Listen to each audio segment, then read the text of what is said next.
folks. Hopefully the sound is all good. We'll find out in just a moment if folks start popping in and saying that their ears aren't working right. Alright, so we're going to be starting the Griffin-only run again. Basically got interrupted yesterday, and you know what? It was bugging me since yesterday that we went with the name that we went with, so we're going to go ahead and make this a bit more accurate, you know? Alright, so let's go ahead and get this thing started. I'm going to go ahead and fast forward through some bits and pieces, just so you're aware, and then we'll go from there. Since you can't really skip through many of the cutscenes in this thing. But yeah. Yes. Prologue. Do some minor skippage, but then we're going to go ahead and do something like this. Because this guy loves to chatter an absolute ton. And that's just simply not going to fly. Trying to see if I can actually pull up the chat here, because unfortunately, when it comes to the chat or whatever else, I can't do an overlay over on top of this thing as far as I'm aware right now. But then if I go over to the phone, it's always finicky about when it wants to actually appear, so hopefully it'll show up at some point. Other than that, I guess we just sort of keep going here. We're gonna more or less make the same decisions as last time. I did change the party up slightly for the intro here. Just ended up getting the witch start instead on kind of complete accident. So we lost our beast tamer and we got a witch. It ends up kind of being a net overall neutral here. Also, one thing that we got to correct right away, if I can remember the actual buttons here. How the hell do I leave this menu again? Yeah, this is one of those things with OB64, and why I need to get over to the menu ASAP here. For whatever reason, the actual in-menu controls are frickin' bizarre. Alright, let's see. Where's the quick exit? Yes, please. This should absolutely, if anyone ever makes an overhaul mod for this thing, which I guess technically speaking, there kinda sorta is one, but anyways, if anybody's ever making an overhaul mod, please, just turn quick exit on by default. It would save so much headache. Anyway, let's see. I finally found the button to where the chat is. Let's see. Click on this thing. Hello there, Vale. Or Vinvale here. Let's see. Got Guru. Got Johnny. Hello, all y'all folks. What's up with the video cropping? Oh, hell, what did I mess up? What did I mess up? Oh, that is a lot of video cut off. Hold on one sec. I will fix that right a frickin' way. Here, let's go ahead and transform this thing. Fit to screen. There we go. Thank you. Thank you for bringing that up. But yeah, we're redoing the intro and all of that kind of thing here, just to get the name corrected. Also to get that quick thing going. So yeah, this is now June instead of Ribbled. Again, since we're technically starting from scratch here, we'll just go ahead and mention it again that the whole Griffin run of the entire series is technically sponsored by the Griffin Insurrection series by Vale, who's in the comments right now. Basically, if you wanted to have a very kind of like war and logistics kind of story and have all your characters be Griffins, there you go. It's a fun series of novels, and well, comes up on audiobook for a bunch of discounts all the time, so there you go. Alright, so hopefully video and sound and everything else are all well and decent at this point. No. Hugo, let us leave! Alright, there we go. Yeah, very game design of the 90s problem of never being able to leave the dang text menus. Alright. So we'll just go ahead and fight this dude. Interestingly enough, correct me if I'm wrong in this, does his sword actually change if you start off with a long sword? I don't think he actually, or Baldur rather, I don't think he ever actually equips the thing. You just have it in your menu, right? It's just always kind of funny that his sword looks a little bit different. Anyway, alright, let's go ahead and, as before, let's just go ahead and mention that we can't technically start this off on a full, like, Griffin team type situation up until we get access to, whatever it was. Until we get to map 3 or so. That's when we can actually encounter wild Gryphons and whatnot. So we're just going to go ahead and speedrun our way through this initial map, and then we'll go ahead and continue on from there. I will be utilizing fast forward pretty regularly just to get us past these initial parts. It's something that will be detrimental later. But anyway, go. And I think we'll just go ahead and leave kind of June out of the fight for the time being. If he runs into some fights later, we'll go ahead and go from there. There we go. And it looks extra funny when they're going and running all fast forward like that. Good stuff. Alright, and again, another refresher on the mechanics of all this stuff. Basically, when you run into a fight, your squads are either autonomous, where basically they'll just attack whatever's closest. Strongest is going to be highest HP, leader is going to be trying to snipe the leader, and then weakest is going to be trying to finish off any damaged units. Depending on the situation, the usefulness of each of these can vary. Typically, we're going to be utilizing attack leader primarily for the purpose of like pushing them out of locations. As you can see, they don't have any organization now, so now they're going to be running. Also going to think that, Anita, what element are you? Are you a useful witch, or oh dear God, we got the we got the shitty witch? Oh no. Okay. So funny thing. So as far as characters that are going to be allowed for the purpose of leader units for this playthrough, basically there's going to be a small handful of unit types that are either harmless or directly benefit Gryphons. Those are the ones that are going to be allowed. So basically, if they're like beast tamers are fair game because they're specifically designed to boost Gryphons, and witches, I mean, again, if we're basing it off the books there, we're going to have bog witches and things there, so whatever, that gets to count. But also it gives a reason to have a debuff unit as a squad leader. You're forced to have squad leaders of some description. The weird thing on all of that, if you're thinking, hey, just go use Hawkmen, technically they can't become squad leaders until they become ravens. So yeah, that's a little bit of a wrinkle in that plan. But yeah, so it's going to give us access to some human units until then. But that's why we went for June as the name there, as basically being a griffin that can't fly. It works well enough, dang it. But yeah, if anyone can let me know if sound is working out alright. Keep looking over at the mute thing, it's weirdly silent today. But yeah, as far as your spellcasters in this game, some of them are specifically going to be directly attacking things or what have you with a particular element. Some are going to be locked into particular spells. But when it comes to other types, they will essentially use a different spell depending on what element they are. So in the case of the witch there, they're going to use a different type of debuff. Debuff, really? Debuff depending on what kind they are. So in this case, we have Poison, which you might be thinking, wait a minute, I've played Reborn, Poison kicks ass!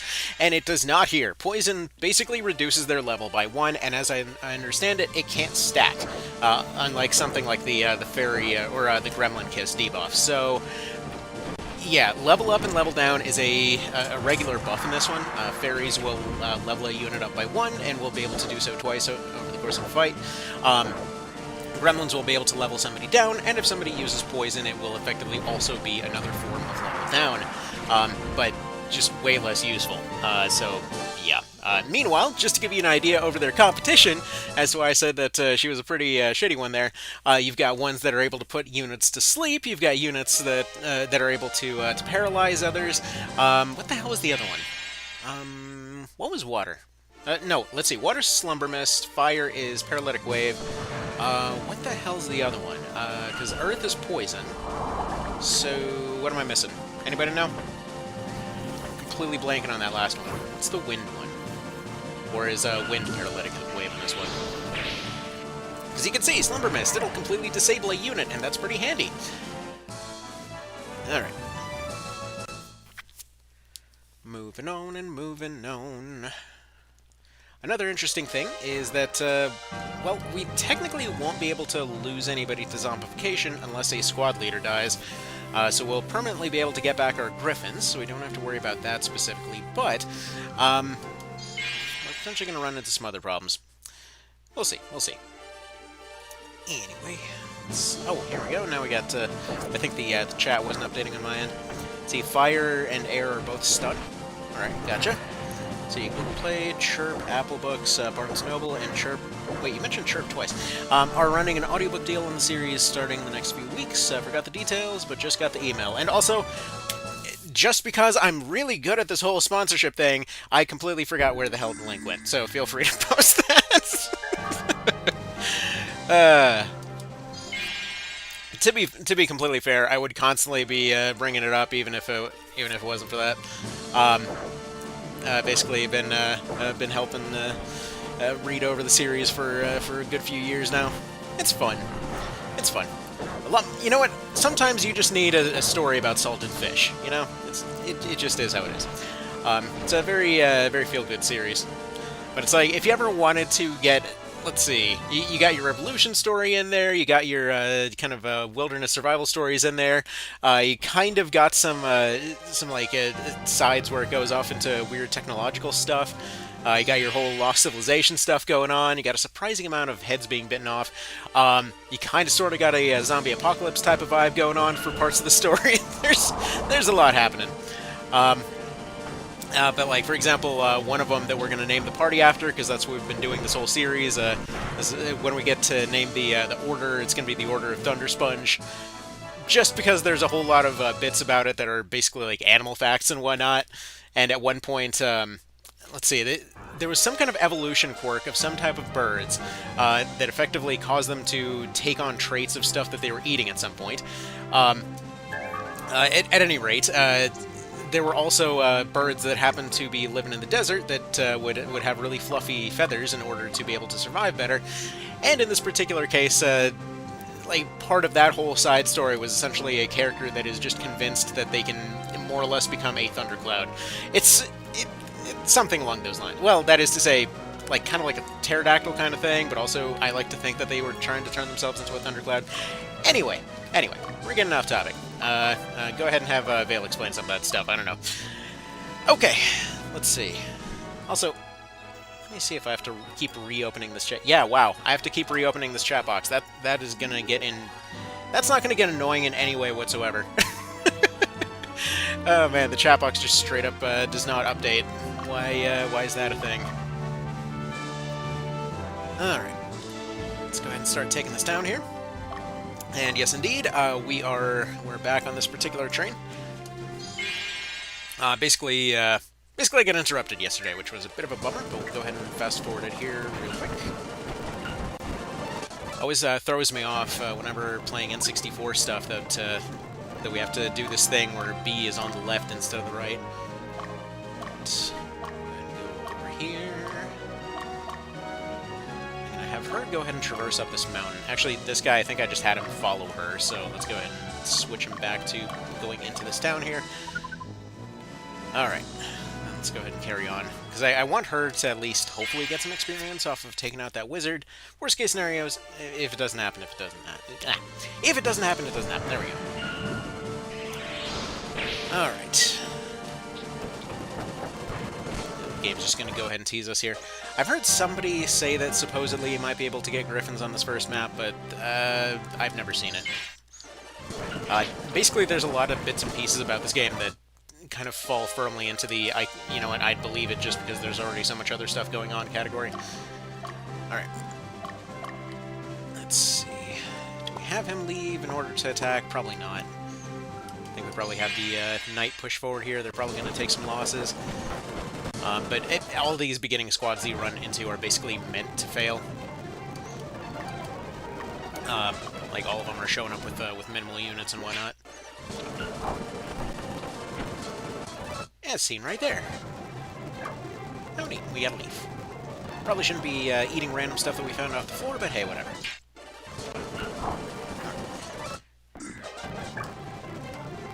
And she went and stole his messed up bloody hand bandana. Why the hell? Thanks, Brain. Thanks. Appreciate it. Really thinking real good today there. Alright. So we'll go ahead and have Dio lock onto her. We'll go ahead and have our knight over here, who's not terribly tired because he was walking on the road. We'll have him lock on in that direction. And I'm thinking we go ahead and have Bean start moving in on their headquarters. this is around the point that one of those squads always manages to get through, and then manages to take an extra town, and we start off with a low reputation right from the get-go. But hey, you know. Let's see, Gryphons in Wings of Fire, or is Wings of Fire for adults with Gryphons if you need an elevator pitch. Basically a war fantasy with Gryphons based on saber-toothed tigers, vampire finches, and other weird birds. Yep, pretty much. They're all created out of stuff that exists in nature, and it's just a fun thing to see.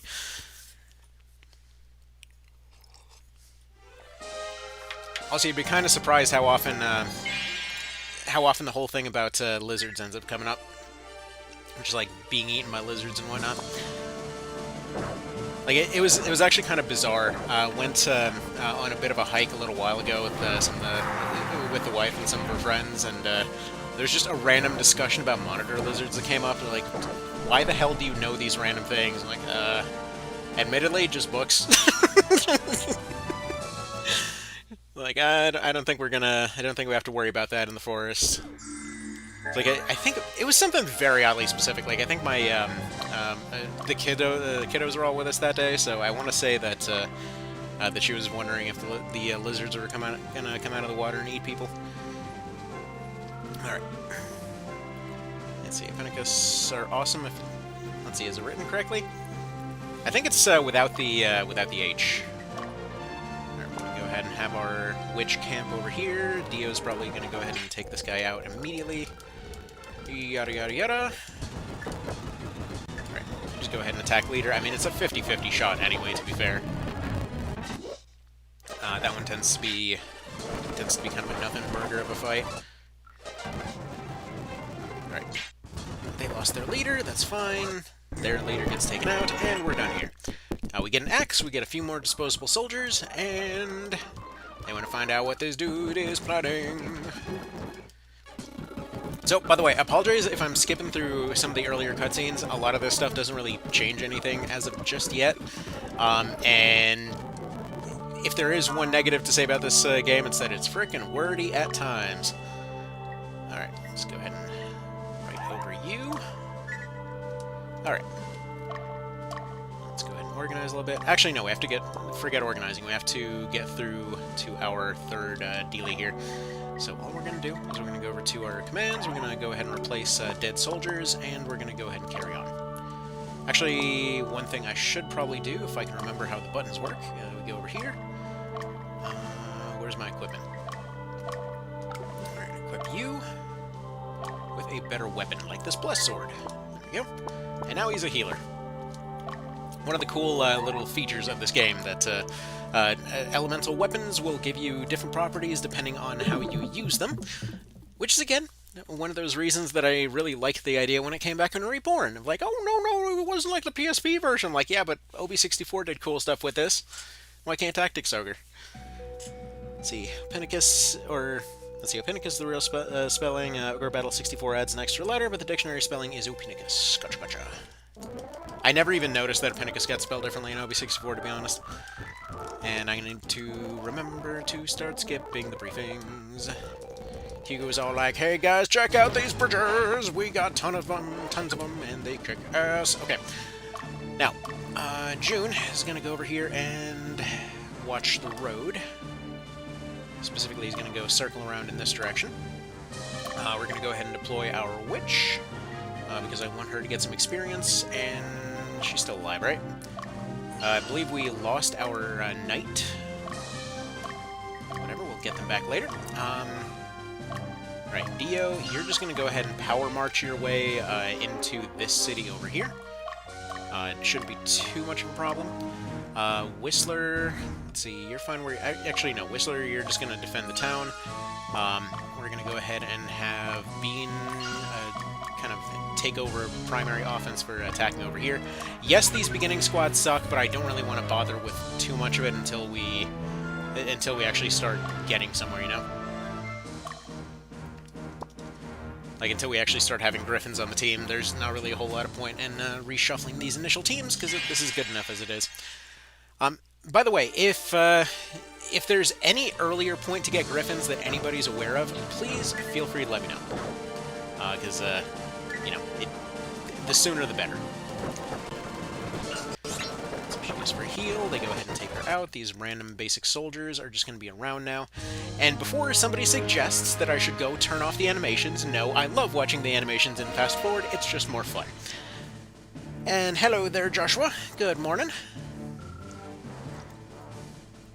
Alright, our terrible Hunter Witch is getting on the case here.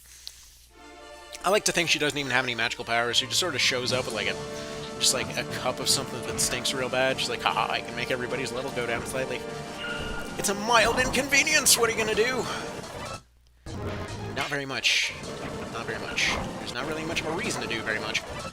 I don't even think these guys count as having a level now that I think about it. Oh, interesting. She got a promotion. Alright.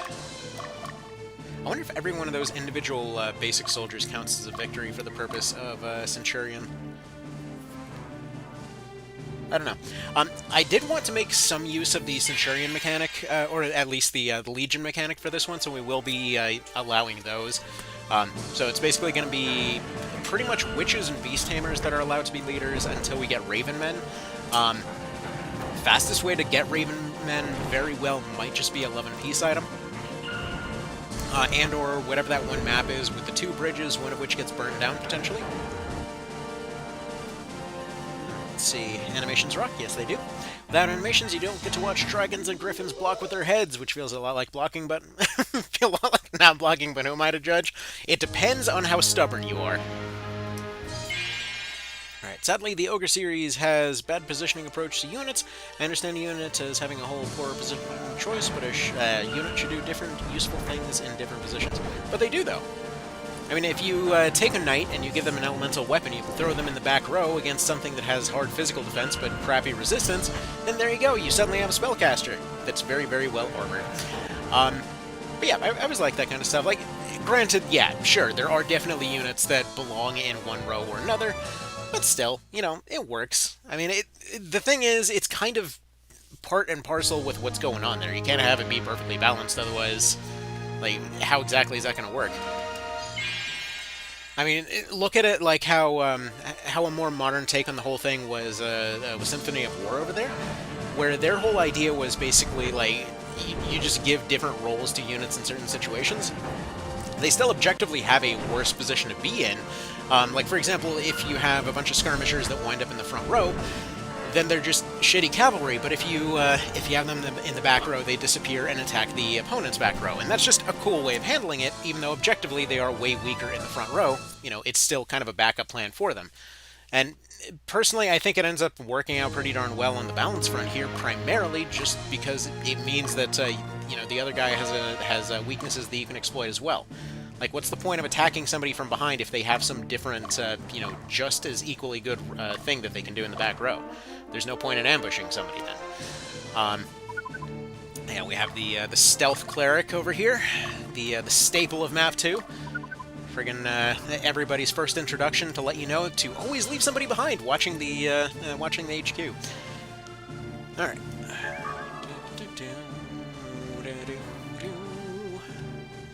Let's go ahead and have Assault Witch take out this guy, maybe. Which has got to be pretty friggin' demoralizing.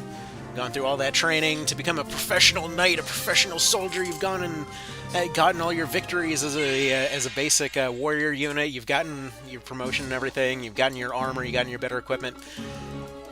And here's this lady that can't even harm you. That's just going and friggin' you know, leading a squad to go run you down. It's got to be a bit of a bummer. And their Gladii are just weird looking. There we go. Leader's gone. They're out of here. Done deal.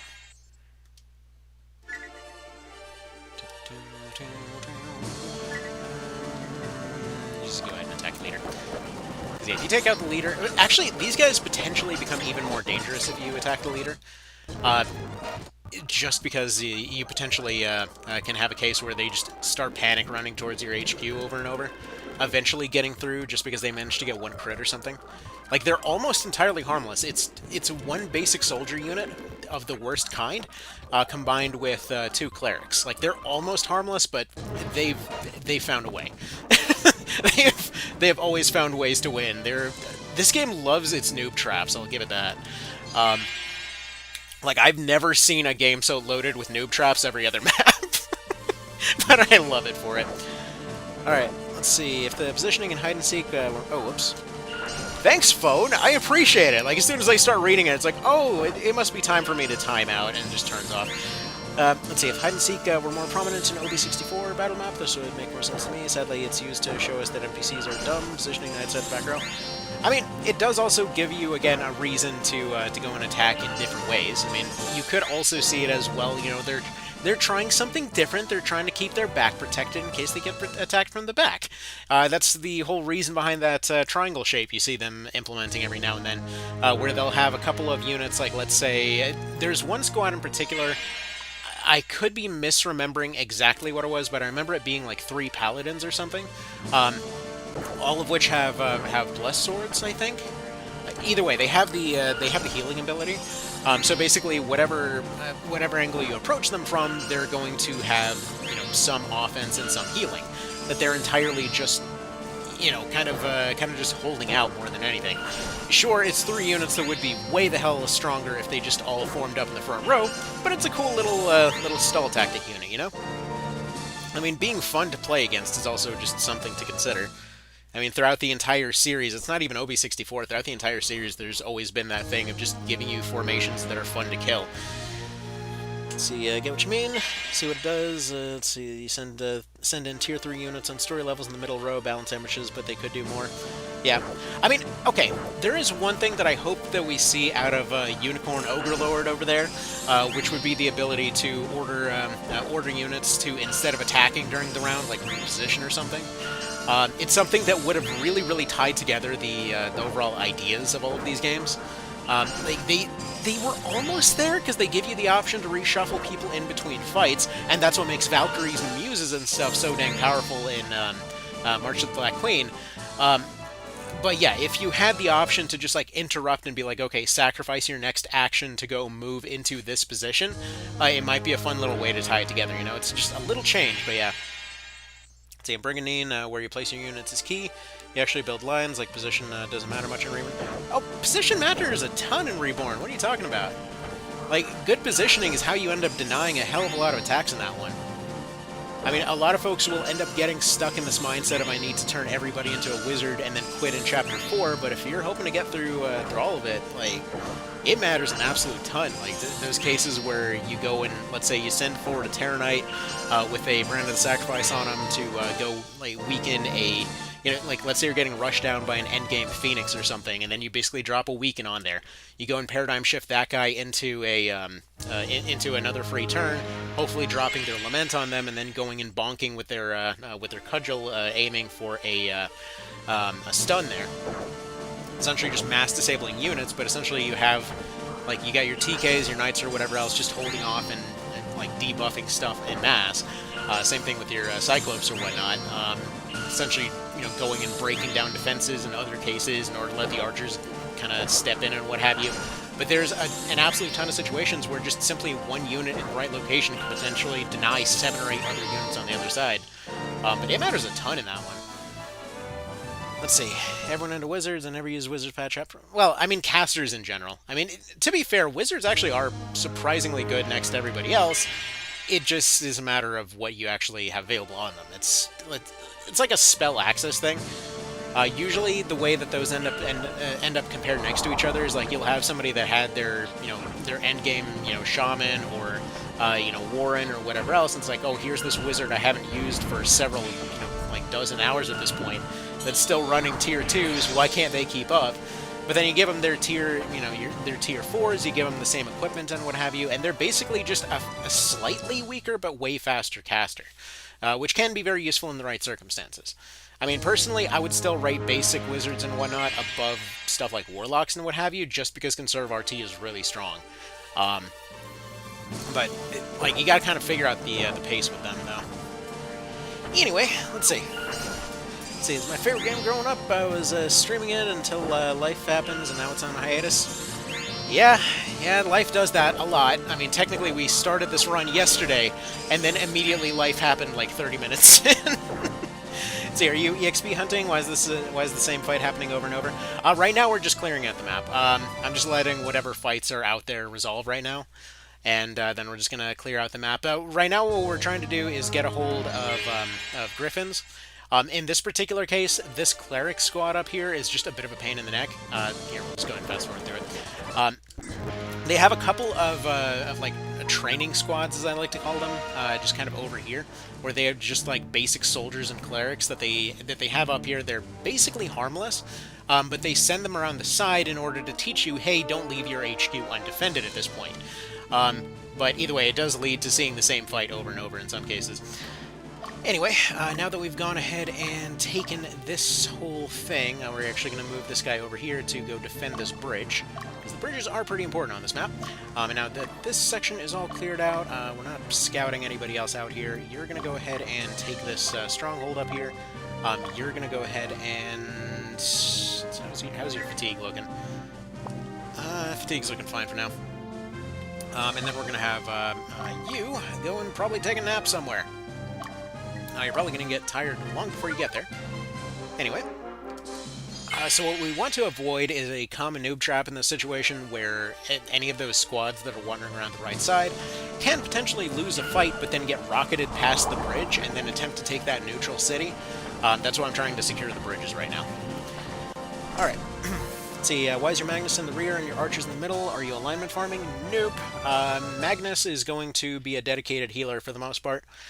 Let's see, soldier upgrade farming. Centurions require a leader to have promoted 10 soldiers into Amazons or fighters. I mean, we have that too. Anita is probably going to be one down the line.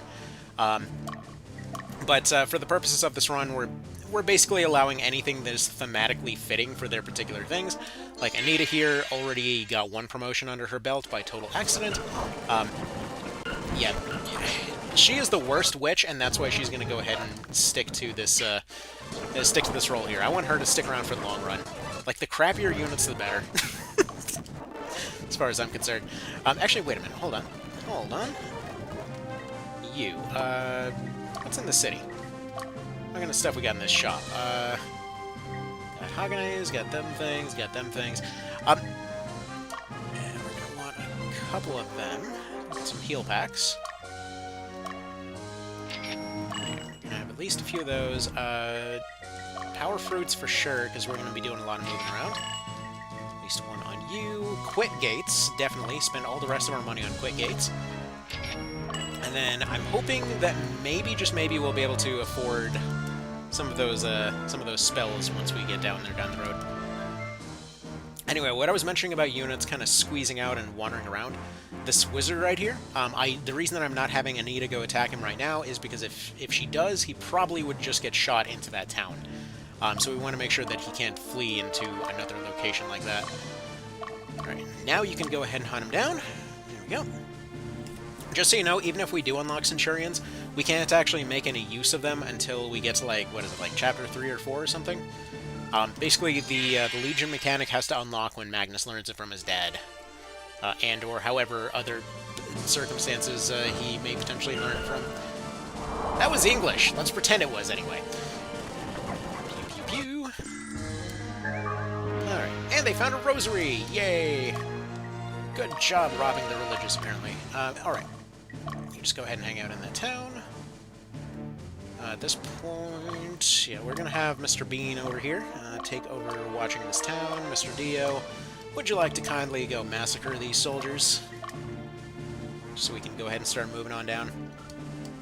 Yeah, with OB64, it's one of these ones that's very methodical in the way that it makes you do stuff. Like, the strategy is very unusual, and I love it.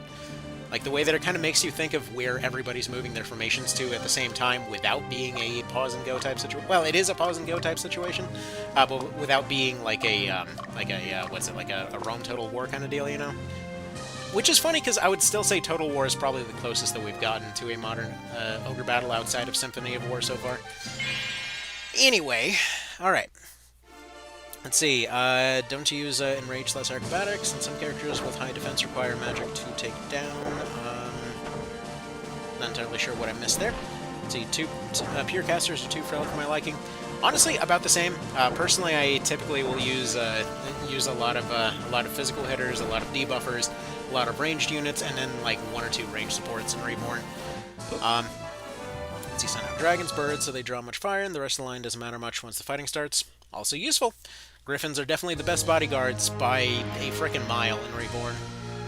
Like, good lord, they will draw aggro from anything, and they simply don't care. They're like, I'm sorry, I've got meat to spare. Why are you questioning me on this? So you just finished Chapter 1 of TOR and love it. Still getting a hang of the nuances of the systems, not understanding the rock, paper, scissors of the elements. So it takes a second to get used to, but basically, like, wind beats rocks. Like, just think of wind carving through the earth. Like, think of the Grand Canyon and whatnot. Earth beats lightning because, you know, it suppresses lightning. Lightning, or what was I saying? Lightning gets beaten by Earth. We already mentioned that. Wind beats Earth. Wind itself gets frozen by the ice, which, I mean, that one was very internally appropriate just due to Michigan. Like, it's just once it gets cold, you definitely feel like the air sucks. The cold just takes over.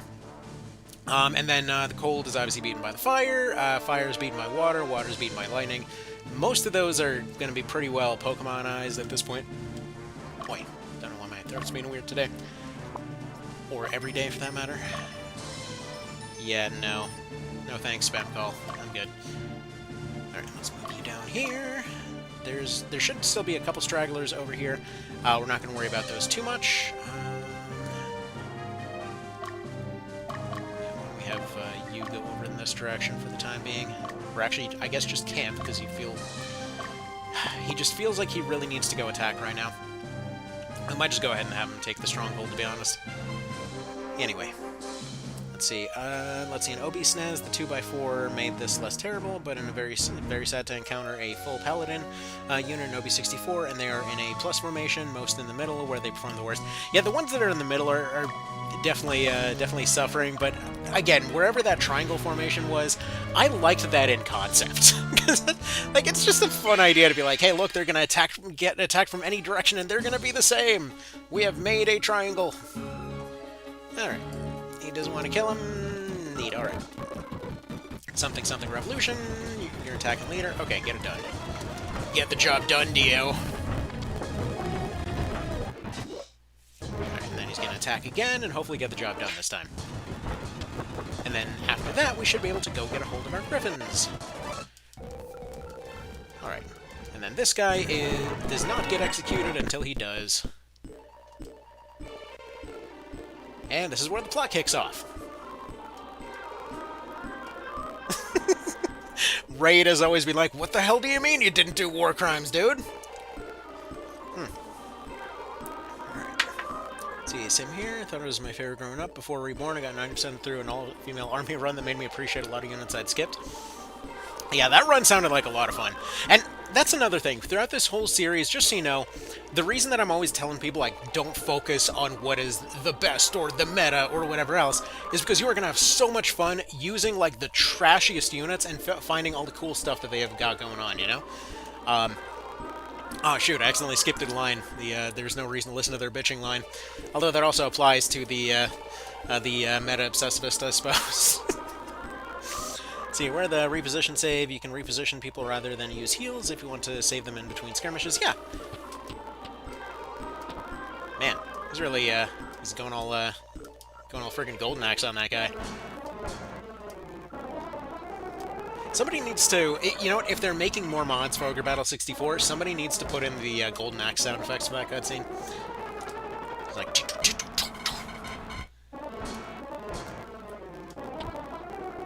Alright, so for this cutscene, we don't get much of a choice. Stuff just sort of happens. Kapunk. And then for the next cutscene, we do get a choice. Though it's really cool how they set that up. So for this particular one, basically you see that there's stuff that's going sketchy about your faction, but at the same time, you don't directly get a choice at this point. However, this almost exact situation ends up coming up immediately after. That time, after you've gotten a chance to go and think through your decision, then you actually get a chance to go do it. Anyway, revolution kicks off, everyone starts starting La Resistance, and we move on. Alright, Such a weird game. Never played this one. It is an absolute gem. I would definitely recommend taking a look. I'll turn off the fast forward here real quick. I'm just kind of skipping through the cutscenes and whatnot. Basically, Ogre Battle 64 is definitely like just. I don't even know technically which has more variations on cutscenes or what have you, whether it's OB64 or Tactics Ogre. I want to say Tactics Ogre has more, but honestly, I don't know. Because it feels like every time that I go and I check in on the OB64 community, there's just a bunch of people discussing, like, hey, here's 100 other things that we never realized. So anyways. Let's see, are you going for Lawful or Chaos? I'm just playing. Just like all these challenge runs, whatever shakes out is whatever shakes out. Alright. Did we do training yet or no? Okay, so, first of all, we have... Was it the Plains, or was it Krenel? It was Krenel Canyon that had the Gryphons, right? Ven, do you remember? Let's see, you get... Also, Golems are the best tanks in this game, way better than TOR, just recruiting Boulder Golems because they suck to make. Yeah, Golems are pretty darn strong this time around. It's funny because they tried to make them work in March of the Black Wayne, but they just barely didn't work. In TOR, they can work really darn well, depending. If you give them a Fortify item and give them a Dodge item, they're basically unkillable. Anyway, let's see. What are you using where you can fit FF the game? Oh, that you can fast forward the game? This is just RetroArch. Or RetroArch, as some folks insist for some reason. Let's see, the game did a really good job making Golems interesting early game with 3 attacks, but still relevant via Petrification immunity later on. Oh yeah, I forgot about the Petrification immunity. Yeah, Krenel has the Gryphons. Okay. Onwards to murder! Let's see. First time I made a stone golem, it blew my mind. This is true. Alright. Can't we get Death Adder as a console port already? I don't see why not. You know, I'm really glad, though, like, to see a lot of those really old games still holding up. Like, when it comes to Golden Axe and whatnot, it's one of those games where, like, I've got a bunch of Genesis games and whatnot on the Switch, and it's just heartwarming to see, like, my 2 kiddos, like, they're 5 and 6 at this point, and it's just heartwarming to see them sit down and just, like, go and turn on some Golden Axe or whatnot. Granted, I was like the first one. They absolutely loved the second one. But still, it's just heartwarming to see. But it's always like Sonic 2 and Golden Axe 2, and occasionally you'll see them going and playing Micro Machines. Oh, man. Alright, Order of Thunder Sponge. Do we get the E this time, or no, we just get the Thunder Sponge? It's always one letter short, dang it. That'll do. 'Tis the Order of Thunder Sponge. And then we hear about the bridges, and then we go run into Mel Gibson Wizard. And once again, I forget to skip the briefing. And briefing, please. Also, I forget if I remembered to save. There we go. Just in case, for the purpose of quick restarts. Alright. Go ahead and have June go attack over here. Let's see, we're going to have Anita, the Kill Witch. Your job is going to be to take the bridge. Alright, we're going to have our Dio guy over here with his dead soldier that we're not going to bother replacing. We're going to have him go over here. By the way, do you remember if we can revisit this map after the fight ends, or do we have to do this in fight? Because I'm thinking we're probably going to have to claim pretty much the entire region and then kind of go from there. Alright, and then we'll have Leia go ahead and move herself over here. If she can. Wait, is that town named Carrot? No, Carnot, whatever. Which actually, funny story, I didn't end up putting up the video, but there was a really funny moment that I had to appreciate from Monster Sanctuary the other day. For those that never played it, it's like Pokemon meets Metroid. But there's a moment where you go to this really far out of the way mountain, and just you get to the very top, and you always feed all your creatures, like instead of EVs in that one, you have their diet. So like, if you give them something that's full in carbs, they get a whole bunch more health. So if you feed somebody a carrot, they end up getting 150 extra health. So either way, carrots were just introduced at that point, and the food items weren't really used for anything outside of just convenience, or that is to say, stat boost up to that point, as far as I was aware. So I go to my main party member, I feed them that carrot, and get to the top of the mountain to get a plot progression item, and then end up getting said item, talk to the NPC again, and they're like, just so you know, if you bring me a carrot, I can go get you another costume made. And you know what? I had just eaten the only carrot that I'd ever encountered, and couldn't figure out where to get another one, and just kind of figured, you know what, probably lost content at that point. I'm not going to remember to go back to this random out of the way location. I'm probably not revisiting this mountain. These snails are whooping my party's ass, so I'm just going to go ahead and leave them over here. And then sure enough, I go down, complete the area, get through the boss fight at the very end, and what's the treasure at the very end of the whole gauntlet there? A frickin' carrot in a box. It was just such a yeah, we know moment, Oh, I loved it. Alright, let's see. We need more games like Marvel Ultimate Alliance, but in different genres like an Ogre Battle style. You know what? Isn't that basically what Midnight Suns was? Let's see.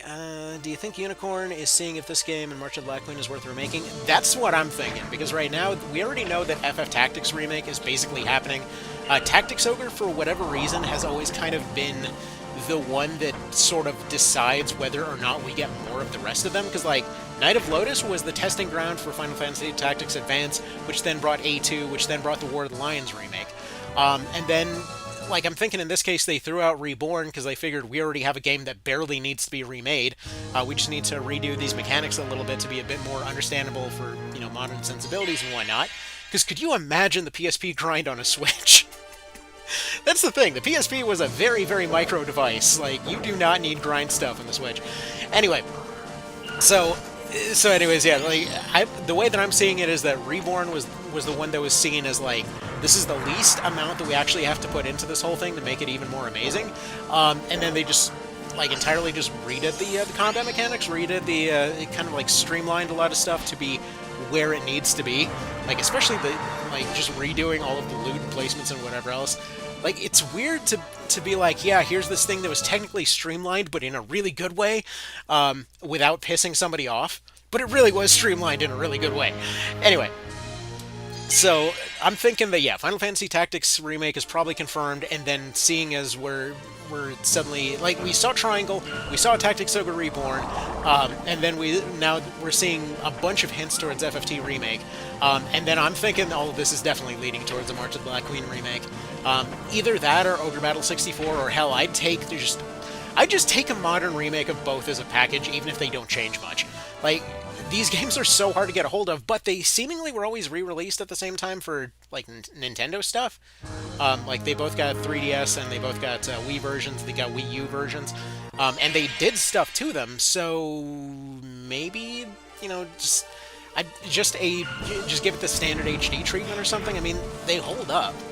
It's just the graphics that are a bit hard to parse for most. At least in my experience, anyway. Alright, let's see. I had the same feeling when my niece would play older Kirby games, and Godson got wrapped up in the glory that's Altered Beast. Yeah. Yeah, I'm assuming... Did they also have the Genesis Mega Collection? Man, what a great little thing. I love that exists. I mean, in general, Sega's just so good about their remakes on modern things. I have... The way that they redid Genesis stuff for phones and whatnot, where it's literally here's this thing that's free with ads, and then you give us $2, and we'll take away the ads, and you have the perfect version of this game. I went through anything that they had that I've played before and gave them those $2, because hell yeah, I would give them those $2, I wish that all old classics would do it that way. Because you have the benefit of having, you have individual titles, so you don't have that kind of paralysis analysis, or analysis of paralysis, what have you. That problem where, you're going in, it's well, this compilation has 80,000 games in it, I'm never going to pick one. But either way, I personally really like when they're just packaged off as individual things like that. But where they redid Shining Force for that one, they redid Vector Man for that one, they redid the classic Sega game, or the classic Sonic games rather. It sucks that they took 3 and Knuckles away before I could actually get a hold of it. because, I mean, hell, Sonic and Knuckles by itself was probably the one I spent more time than anything on back in the day, but either way. So you're gonna get into Disgaea 7? You know what, back in the day, I would've. These days, I don't really have the time to get into too many new ones. Like, I was kind of quietly celebrating when Crimson came out early, and I was agreeing to cover it and curious about covering it. Because, like, oh, thank God, it's half length. But, I mean, I kid. I don't know what its actual length is. Also, hang on just one sec.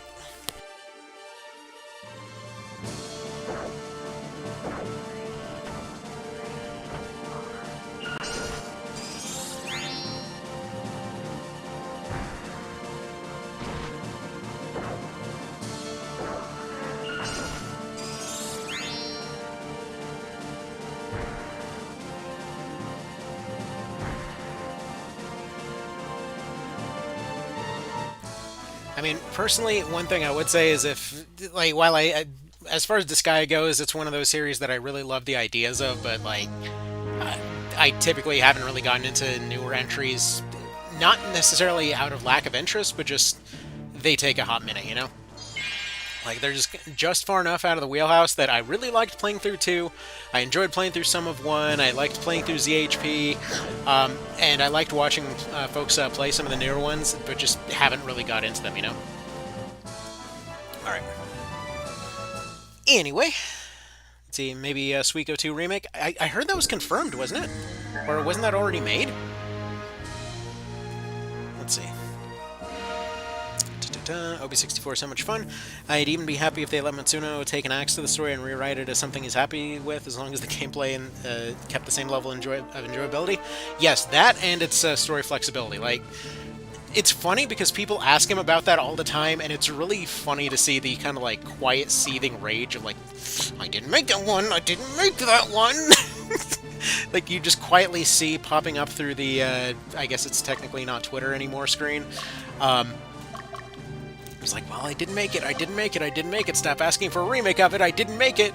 And then finally somebody got him to talk about it a few weeks ago, where he's like, okay, look, it would be kind of cool, I just don't know how to make a sequel at this point, or a remake or anything else, because it's hard to write into a story that you didn't write in the first place when it comes to Night of Lotus and Ogre Battle 64, or something to that effect.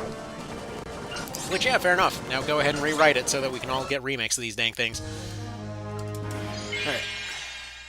Let's see, if you're doing a Griffin-only run, you should make sure to keep your alignment low so Sheen can get the decoy cap. Also, a unique flying leader. 2 Griffins would give you a great fly. Let's see. Keeping alignment low shouldn't be a problem then, because we're probably going to run into a lot of the same problems as the ferry-only run. Namely, that we're probably not going to have the unit diversity to be able to effectively push through a lot of lines. So we're probably going to have to deal with a lot more kind of, I guess, meat grinder type of strategy there. But we'll see. Yeah, I always enjoyed how Leia's squad here is pretty much good for exactly the first map that you get her, and then her squad immediately falls off. I don't know, there's just something inherently funny about that. Alright. It's the Freedom Wizard! Ugh. Just pulls a claymore out of his walking stick. This guy has no end. Yeah, exactly. Like, I'm not counting that as a bad thing. It's a fantastic series, and I respect the ever-loving hell out of NIS for the stuff that they do. Like, the sheer diversity of projects that they take on is ridiculously impressive. And especially that they pull off and accomplish well. It's just not necessarily something that I can, get into. Not even, get into, I just mean, timing-wise, they take so freaking long. But they're one hell of a consistent developer. I mean, hell, I think I have the vast majority, if not all of their games on the PSP. The vast majority of which I've never even played. Like, I have, Disgaea 2, I've played the New Game Plus, I've done challenge runs of that one, loved it. ZHP, I've gotten 80% of the way through the game and then just dropped it for one reason or another. multiple times now because it just never ends. ZHP is basically like Disgaea, but it's a roguelike. And I always get to the same section where they start getting way too hard into the stage mechanics. So, like, there's one bit where you're basically required to fly around using using balloons to basically ramp yourself up on walkways and then shoot yourself across the map to a different location. Weird stuff happens. Let's just say that it gets really frustrating to get through this map, especially when you're trying to explore around and do all of these things, and you're paying a food cost for every tile that you move, but then at the same time, like, you have a limited amount of food and stuff that you can get, and then you're supposed to explore this randomly generated location. And a lot of it involves a puzzle, and then you get all the way across the map, and then you're one elevation shy, but there was no way that you were supposed to know, or no way that you could know that elevation up to that point, and so you end up dying and then resetting from 3 stages prior, and like, it's a damn fun game, but yeah, this stage gimmicks get to be a bit too much by the end of it. But let's see, they have, like, a Pretty I Want to Be the Hero, or whatever it was called. It's like the one where you're just playing as one of the penguins. Had its sequel there. It had, I think it was called, like, What Did I Do to Deserve This? I forget if that was just tangentially related or unrelated, but in that same pile of weird games that I just kind of got on some kind of Humble Bundle or something and never touched. I don't know. Anyway, we're gonna continue clearing out this map here. I think our left flank is all clear. I've been too busy talking at this point. Let's see, our bridge appears to be clear. We're gonna go ahead and have June cross the river. Not get impaled by spears, ideally. Whistler, tell me what's going on in this shop, please, if you don't mind. I have a feeling we won't be able to get those, not quite Apocryphas, because we're definitely not moving fast. Alright. And see, that was another thing I really loved about Reborn. The way that they redid the items feels very similar to OB64. And I was saying for a while that was probably the most interesting that they've done items throughout the series. And, yeah, we'll see. We will see. Alright. Let's see, if you're doing Griffin only, you should make, oh yeah, you already said that. Let's see, Altered Beasts is like Super Mario Brothers, it's a rite of passage. Yeah, it's pretty fun. If they do an OB64 remake, I just want achievements, let's see. I just want achievements for the absolute rarest, dumbest things that can happen in the game to highlight them. I mean, hopefully they do. I was really hoping for Reborn that they would include achievements for, like, the shotgun side quest, or like getting you know, Sistina yelled at during the boat scene, or, you know, saving preggers or what have you, but, like, yeah, it seems like they just decided, okay, realistically we can expect people to maybe survive Coda 1. I don't think anyone's going to experience those last 3 chapters, except for all of the lunatics that were already buying this anyway, so... let's see. It's possible for them to do the same story as OB64 without getting flagged by Spkinxes, the Unicorn Overlord, I mean. I really doubt anybody would say anything if they did. Like, the way that they had the map set up, the way the units were moving around, the very, like, compressed feeling of the maps from what little we saw of them, that really gave me OB64 vibes, and clearly I wasn't the only one. Because the cover art clearly said, you know, hey, I'm a March of the Black Queen, but then everything else about it screamed OB64, but anyway, we'll see when it comes out, obviously. Alright. Let's see, he wrote the A+ ending where Lotus controls Palatinus as a puppet state after taking Nerdum and Destin, Debonair, Cerdin, etc. Head north. Looks like he set up OB64 even if he didn't write it.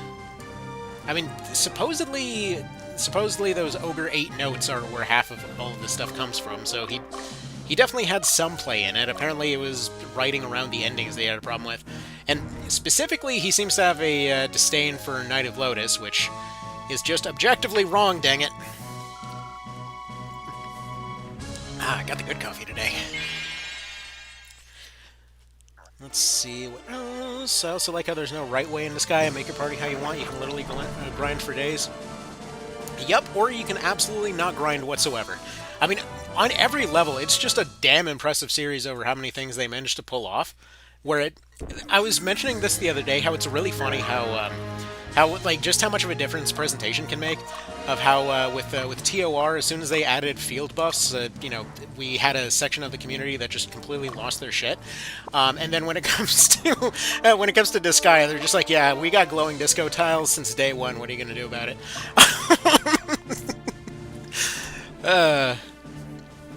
It's like literally maps designed to look like dance clubs with all of the various debuffs and whatever else that are an absolute just like eyesore to go try to keep any track of. Yet sure enough, they made it work, you know? Okay, so, if I recall correctly, we have to be in mountains in order for Gryphons to spawn now, right? Because obviously... Here, let me go ahead and save state it real quick. Supposedly we can revisit, in which case we'll be doing that. But first and foremost, yeah, you go ahead and chase down this lady. It looks like she's escaping off the map. She has become the PCA helicopter. Come back here. Dang it. That kind of looks weirdly sketchy over there.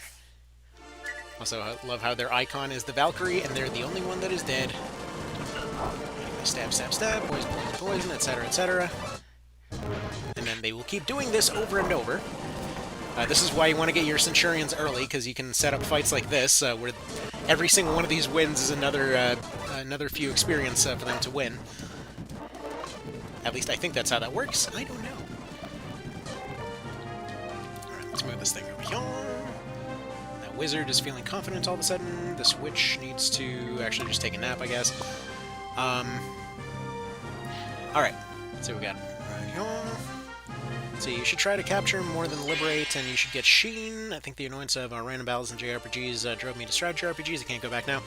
Yeah, and I know I keep dragging every frickin' thing back to Reborn there, but I really hope that same idea of just trying to cut down on grind as much as possible just becomes the norm and more things. Obviously, to some degree, it's become more and more of a norm over time.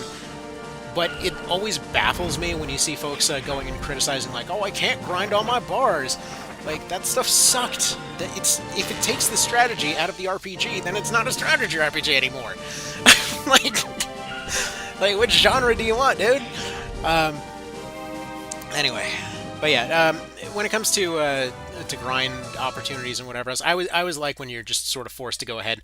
And they picked a nice little balance there where even your rando soldiers that you get at any literal point, there's literally no point in Reborn that you can actually get yourself soft-locked without the opportunity to just talk yourself back into the running, you know?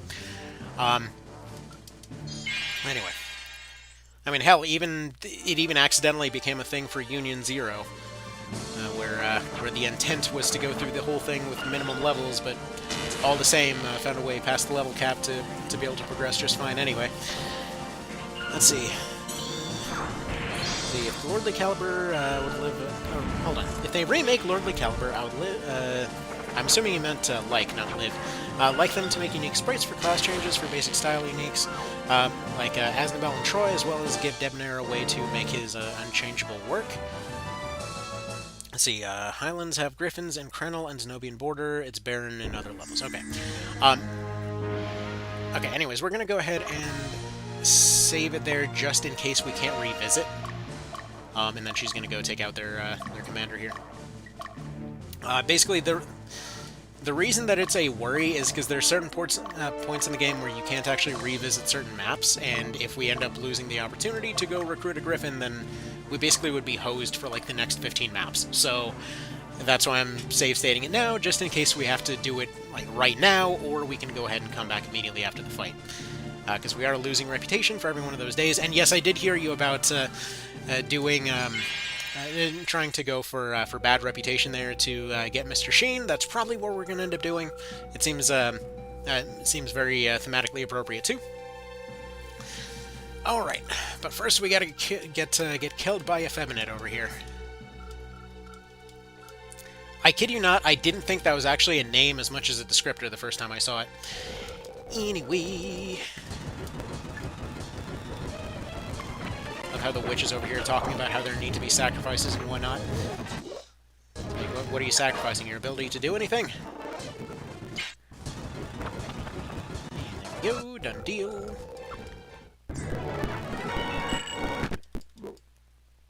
No, the dude zombified. Who the hell was that again?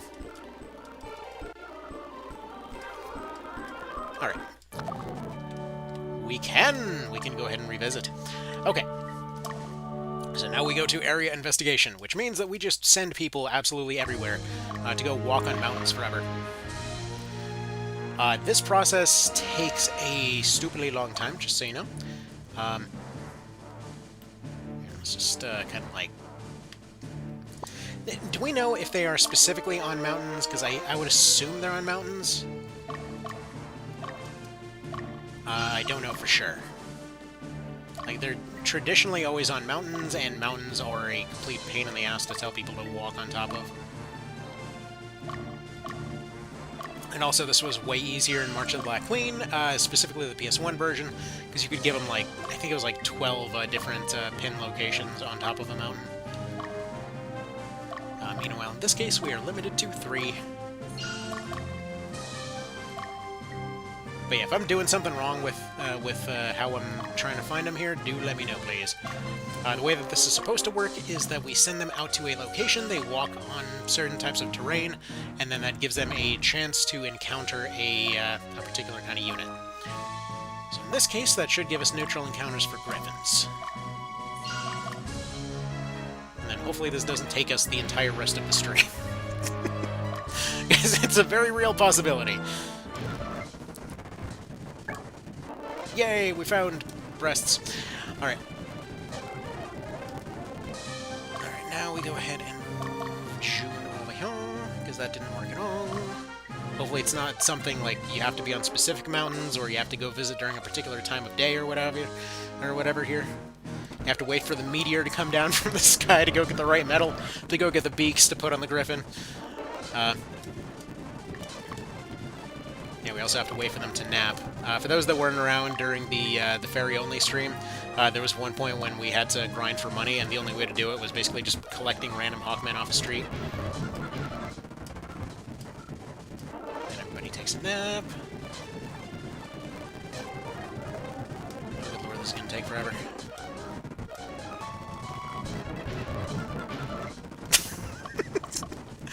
Oh, this is such a terrible idea. And yeah, if this literally starts taking hours per every individual unit, which, by the way, over here seems to be the best potential way for them to go back and forth. If this literally starts taking hours for each individual unit, then we're gonna have to adjust things up a little bit. Also, let's go ahead and go over to the settings real quick. There's an option to make them go directly rather than trying to find a better route. Destination display... Actually, no, wait. I think it's... Let's see. Does anybody remember what the command was to make them specifically go directly instead of doing this?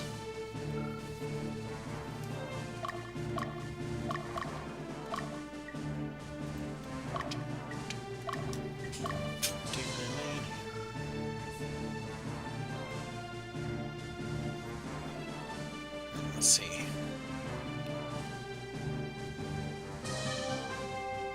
See, soldiers get 2 experience per or I'm assuming per soldier.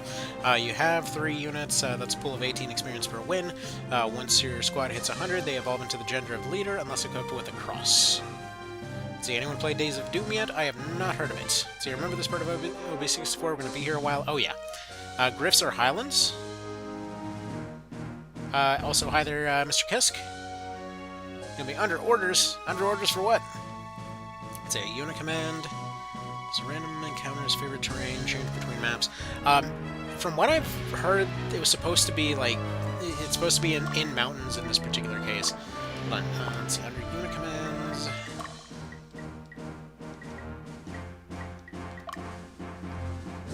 let's see, that's for formation, that's for item... that's for leader, who can't be a dragon. Were they supposed to... There we go. I knew it was somewhere. Okay, move... It's direct hit evasion? What?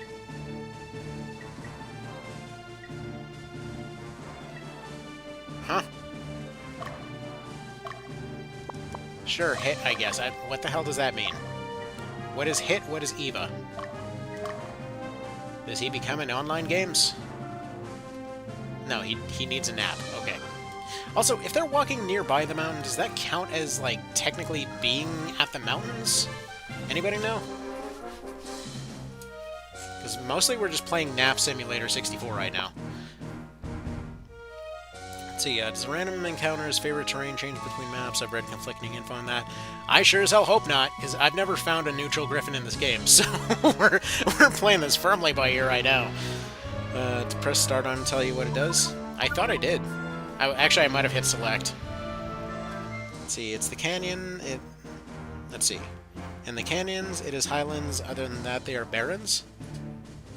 I mean, should I have somebody walking through the desert or the beach over there just to see if they're having a beach party, or... Has anybody actually found one of these in the wild? Also, I'm about to turn off those first-person reports so that they just go and do so. Yes! There we go! We got a wild griffin. We got a live one, folks! We'll go ahead and let them get 2 attacks off so that hopefully they're more likely to join. Please join us and don't, like, run off. Good! We have a Gryph! And also, I'm going to remember to save state it, because if anybody was here for either of the times we did this for March of the Black Queen, we had, like, an hour and a half of capturing Gryphons before accidentally, kind of deleting the save. That was a bit of a whoopsie. So you hit enemies, they will attack. Oh, I know how to recruit a neutral. I've done that part before, but I've never actually gotten a Griffin in this game. Like, I've run into them, I've never actually used a Griffin in this game. Alright. I mean, this seems to be working, and... Okay. Let's see. First of all, you. Go to commands, go to... this thing... Unit... Okay. The move order is given to the unit. The unit will not deviate from its destination, even if it encounters an enemy unit. Okay, what about hit? When the unit encounters an enemy unit, it will attack and then continue to its destination. Okay. The unit will avoid encounters with the enemy and maintain its course. Okay, so that's not going to necessarily help us. Let's see. If it encounters an enemy unit and will continue to wait where it's stationed. Okay.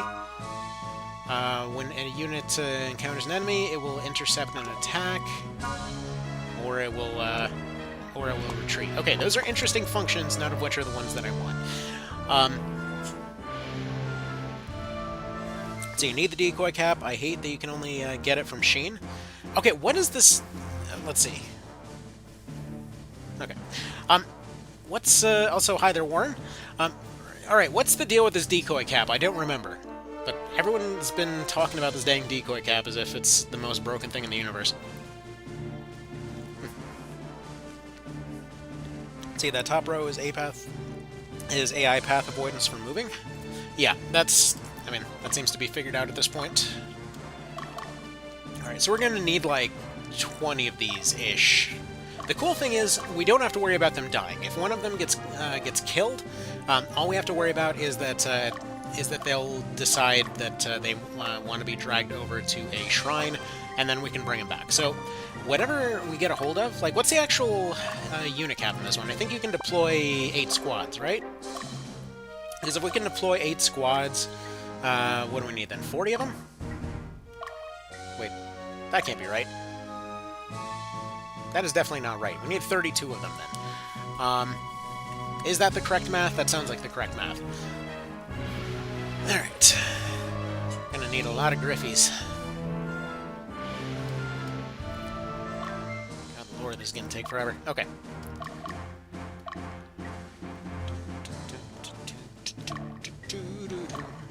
And before somebody asks, like, why I'm not just doing only Beast Tamers for maximum hardcore status or what have you, it's diversity. Like, every one of these, if there's an option to have some visual diversity in the team, it's nicer to look at, you know? It's like, if you're all looking at all the exact same unit throughout your entire team, it just looks eye-grating, you know? You can deploy 10? Well, damn it, we do need 40. Okay, well, 39 to go. As everybody takes naps on this mountain. Just so you know, there is another way to do this, if this ends up taking too long. It's the same way that I did the ferry-only run, which is basically just take random soldiers and convert them into a Griffin. The only problem was, like, their stats were way, way, way off for a while. Also, does anybody know if there's a way to tell them to repeat orders? So you can only get once you have Sheen. Oh, increases random encounters? For real? Yikes. Okay, well... I mean, we're hopefully getting every Griffin that we need long before then. In that case, I don't think we're going to have to worry too much about getting Sheen. Hey, another Griffin! Also, I'm thinking we just probably just save state before these, just so we don't have to redo it every time. Because I don't know what the odds are of recruitment. But we're not exactly getting anything extra by, you know, doing it a million times. There we go, that's 2, only 38 to go. Maybe this won't be so bad after all. Also, I just noticed they have very fluffy ears. Alright.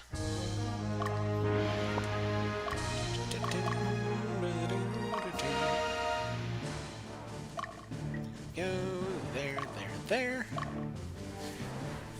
Let's see, you also don't have to beat them down. I found fighting or not doesn't seem to make a difference. I mean, it makes us feel like we're doing something. Alright. This is why I dupe the birthday items and give them all figurine of Sleipnir, marching baton, and sensor of repose. Wait, you can give them all one? I thought you could only get one.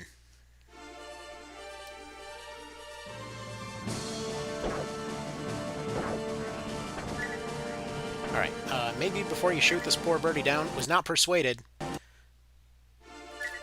Are you sure about that? And this time they just ran away. Okay, I want to know, can we actually just tell them immediately to join? Like, how instantly does it reroll? How many frames do we need here? It is possible that we just don't have the stuff for this.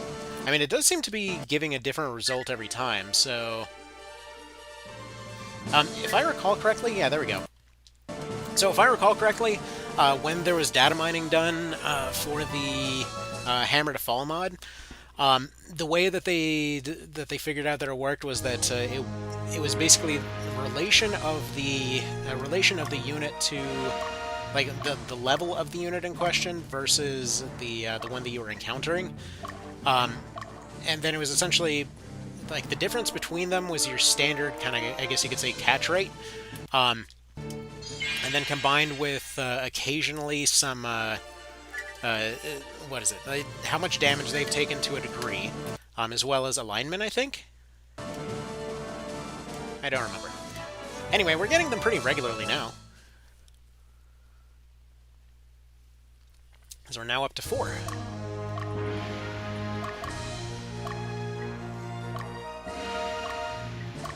It's a little bit intensive on the button clicks, but hey, it's working. You know what? I mean, I don't think we even need Sleipnir in this case, because we're getting, you know, full encounters from the whole team in this one little area, and we don't have to go too terribly far. Like when we were doing the Birdman grind, that involved going pretty much across the entire dang map. Here, they're all just friggin' kumbaya-ing in the mountains. Yeah, this is gonna be fine. We don't need no decoy cap around here. Excellent. Thank you, save states.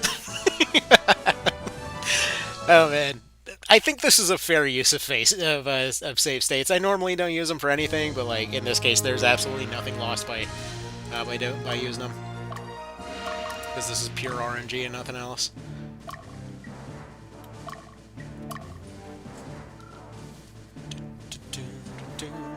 See, Bean's got the right idea. Look at this dude. He's so excited. He's like, hell yeah, we got some birds. Like, Commander, I need a bird horse. This dragon's cool and all, but, you know. If it was more feathery and warm, I'd like it more.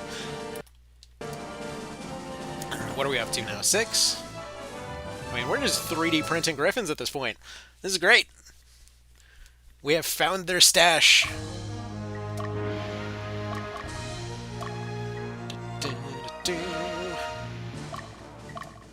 It's actually super random. I got a 3D printer in a trade the other day. Had no idea what the hell to do with it. But yeah, go figure. They actually make really cheap 3D printers now. Let's see, the join rate is 80% if you attack, 30% if you don't. Okay. So it's got nothing to do with their remaining health left. Okay. You can duplicate glitch them. You can only get one, but you can duplicate glitch. Okay, fair. Try Birdseed. What if I could? So as far as I know, you can't repeat orders or patrol. I hope they had a patrol function on a remake. Yeah, that's... You know, that's one of those really unsung things that they love to say in RTS games. Like, I always really loved a good patrol route. I know it's something very specific to appreciate, but like whenever Dwarf Fortress had it, where it's like, here you go, you can set up their individual patrol schedule and shifts and whatever else. I mean, I just love that, you know? They're just like, okay, so, you know, we've got these random guys, they're going to be potters during this time of the day, then they're going to train these hours of the day, and then they're going to go patrol over here, and then suddenly you just, like, you know something's wrong, when it's like, wait, you know, Dwarf Bob over there was supposed to be turning in for his security shift. You know, you're getting reports that he didn't show up to work, so what happened? I mean, man, Dwarf Fortress is so good. It's not a very meaty visual experience, but damn, what a simulation. Anyway. Alright, let's see, it's just a time saver. You'd waste so much time without them? Yes. OB64 is one of those games that could use a remaster, especially for reasons like this. The monster recruitment was so goofy and unreliable. Yeah, like, honestly, this right here, if they did a remake, I could absolutely see them doing, like, what they did with the, with, like, every other one of the modern Pokemon games, where they just sort of made it just a unit that's kind of hanging out over there. Which, I gotta say, random bit of appreciation in terms of design. So, speaking of modern-ish Pokemon games, so my daughter got into those, like, Let's Go games, which I was laughing at for years, because it's like, oh, this is like the stupid version of the first-gen remakes.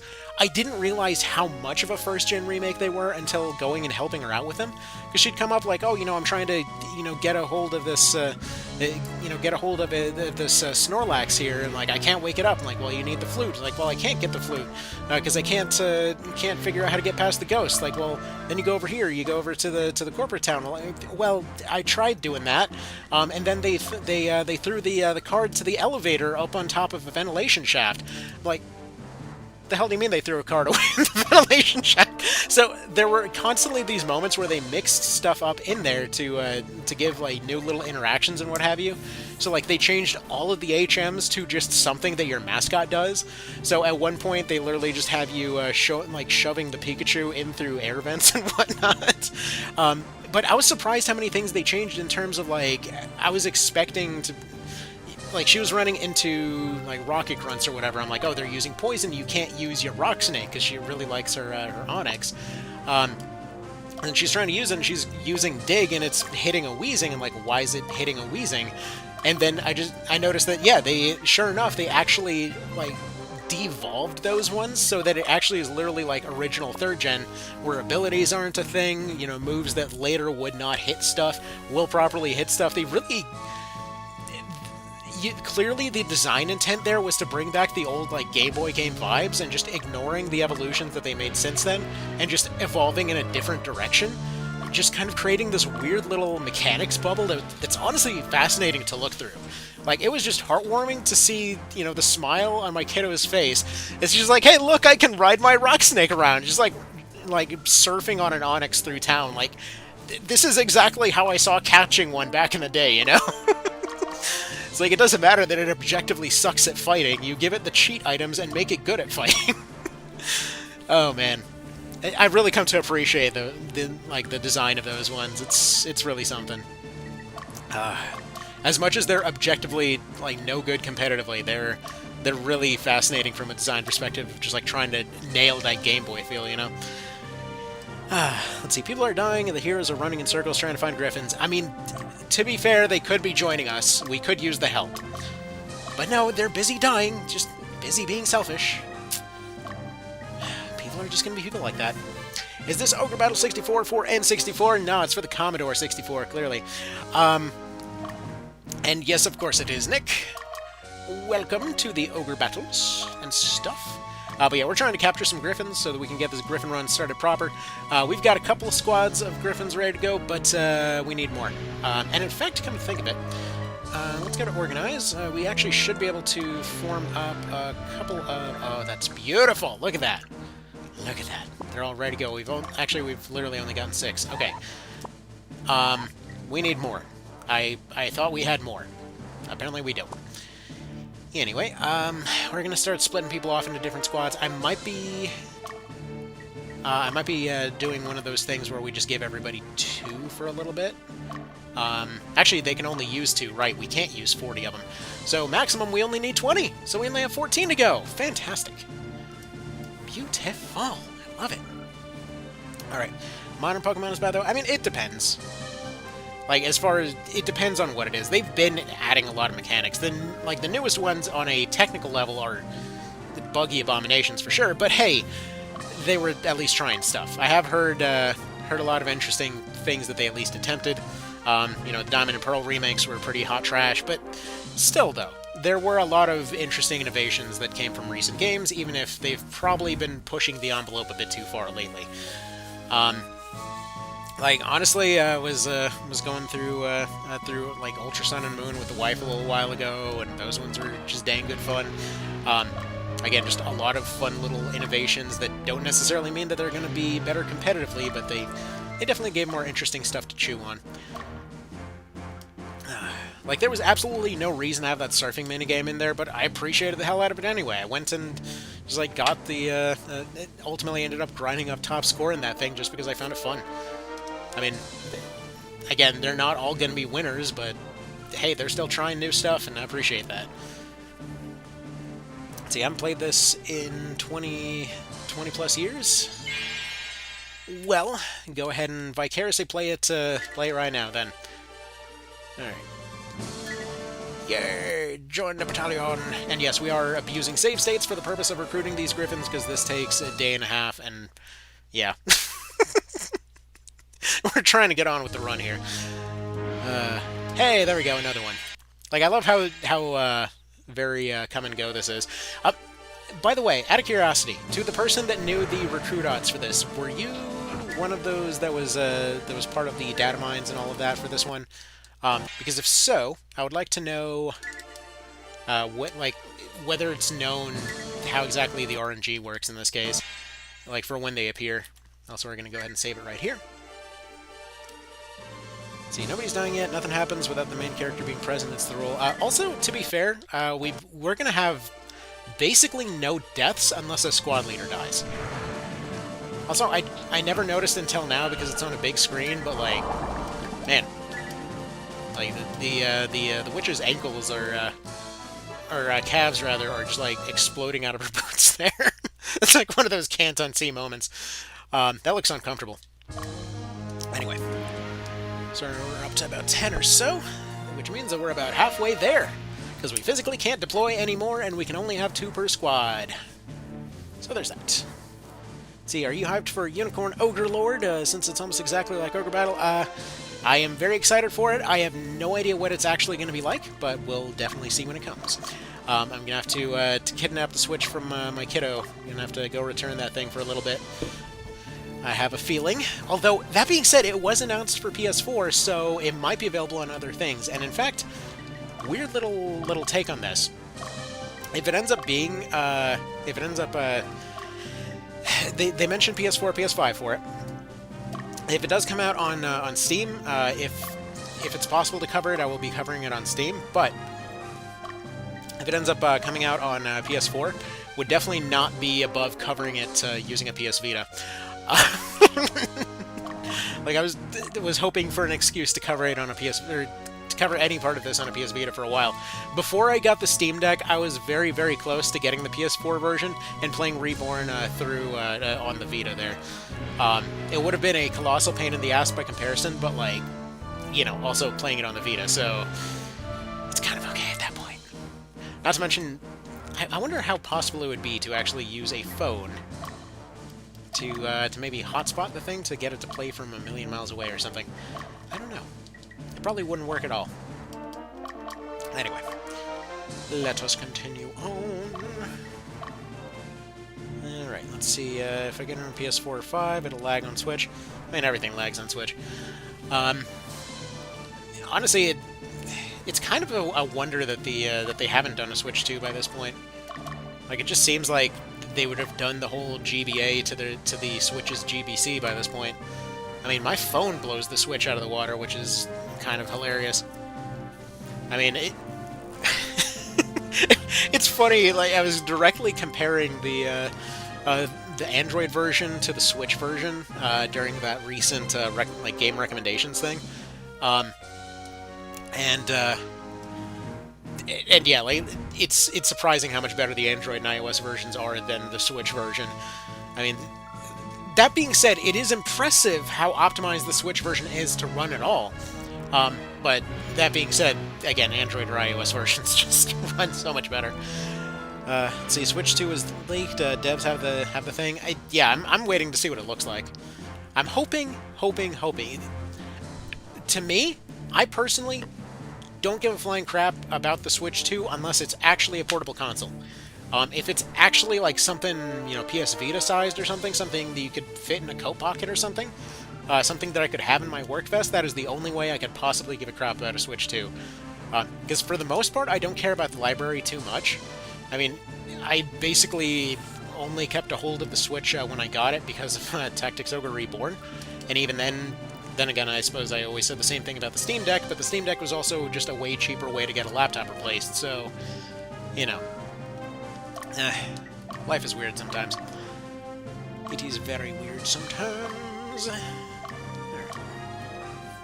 Travel back and forth. So it depends on what we're encountering. Some of it's reverse, 80% no hit, 30% with hit. Wait, what? Most of the big monsters are 80% with a hit and 30% without. Interesting. That's... Wait a minute. Now I know where I recognize your name from. You are one of the people from the OP64 thing, aren't you? Sorry, I'm really bad with names. I apologize if I just randomly forget people. Like, it's just always been a thing. Like, I recognize you from somewhere, but my brain can't place 2 and 2. Where is my foot today? And Leia is apparently very, very excited about this Griffy. A wild Griffy!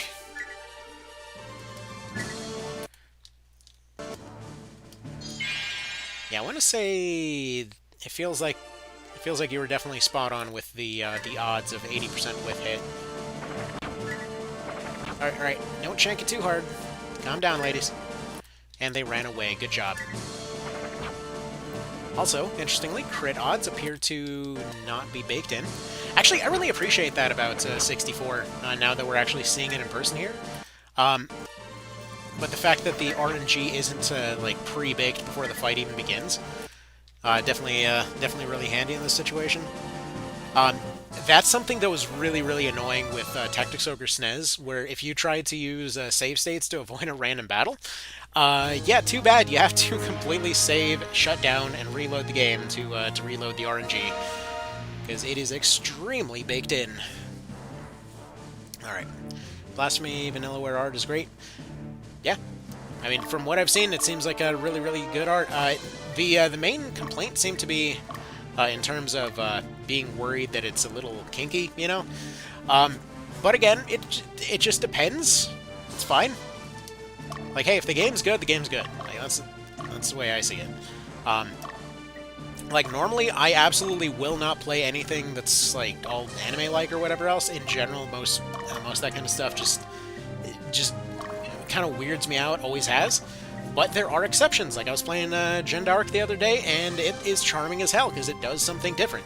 But, like, that standard, generic anime-style thing, like, it just rubs me the wrong way. It just comes off as, like, this is going to turn into porn or something, and it's just, like, something's going to go wrong here. I think partially that was because of a friend that I had growing up that was, like, definitely knew way too much about certain things there than would be ideal. Anyway. Let's see. What is he supposed to do now? Well, soldier, you're supposed to continue running back and forth, that's what. Didn't ask you to question this. Get your exercise.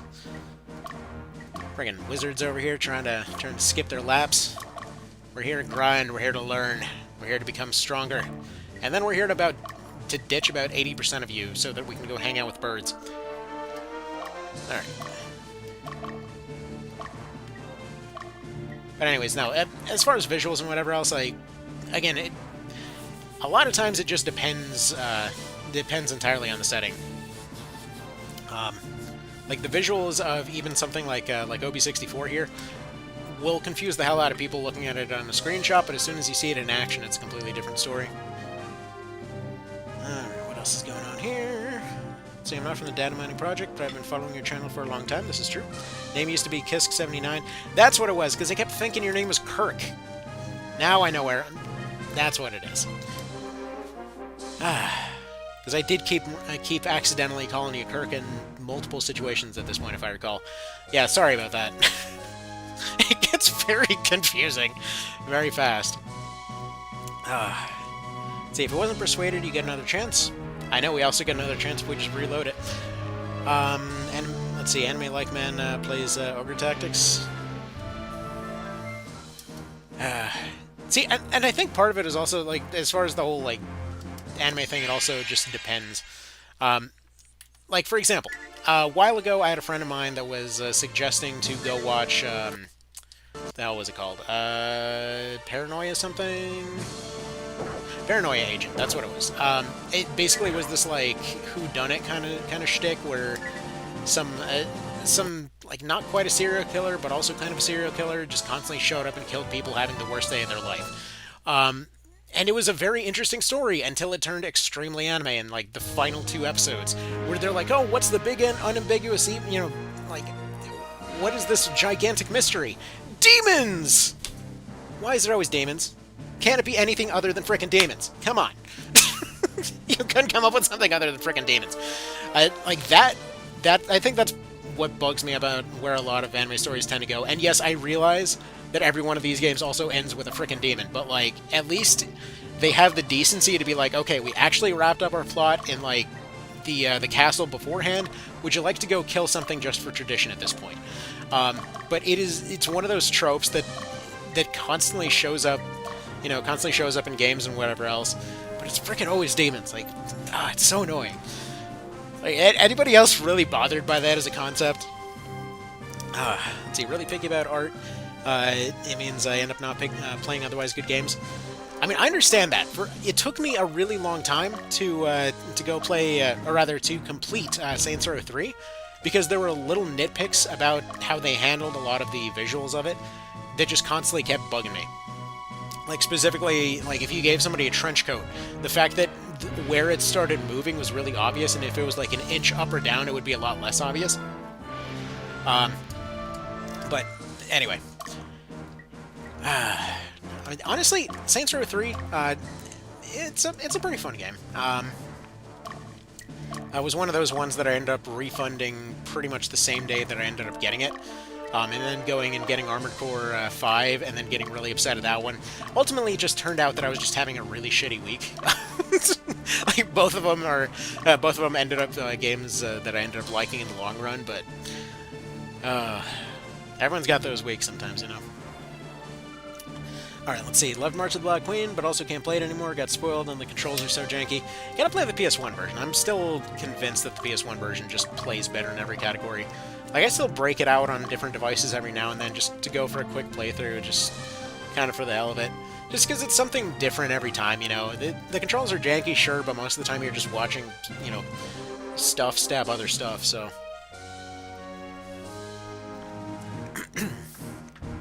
Getting neutral encounters is pure torture in OB64. Thankfully, due to unit caps, we only need 20! It's something. Alright, Dio, what's next? Well, what's next is look to the sky, dude. We got birds to find. What the hell are you telling me about? And yes, I know I could tell them to stop giving reports, but then if you tell them to stop giving reports, then it doesn't center on where the unit is, and then you're left with this awkward thing where just people stop moving, and just a pain in the neck. Yeah, as far as the controls and everything, really what this game needs, no matter how they handle a remake, the one thing that's totally non-negotiable is to make these controls better, because,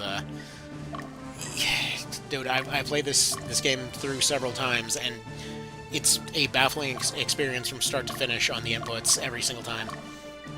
Like, it's somehow never intuitive, which is almost impressive. Like, it's almost impressive when I get used to the PSP control scheme for Armored Core, but I can't get used to this, no matter how many times I play it. Oh, sorry. It's a mountain nap time simulator. We've canonically spent almost 3 weeks up on a friggin' mountain collecting birds. We're the good guys, y'all. We're the good guys. Don't worry, we'll get to that revolution soon enough. This whole project is very literally for the birds. Alright. Although that being said, as far as controls go, I remember also really bouncing off the control scheme for Resident Evil Outbreak for a couple of years there, and that one just ended up clicking eventually. Like, as weird as it is. Because it's definitely got a funky control scheme where they tried to do way more than the PS2 controller could actually handle. Let's see. Even the worst part about beast units is that most of them aren't that good. Like, Spkinxes are good, Deathburbs are good, Hawkmen and Volton and Ravens are good, but a lot of the other ones are kind of meh. Yeah. Like Poison Dragons, I would imagine Poison Dragons would be another potential challenge run for something like this, but, I mean, Gryphons, it seems like, would more or less check the boxes for all of those, you know?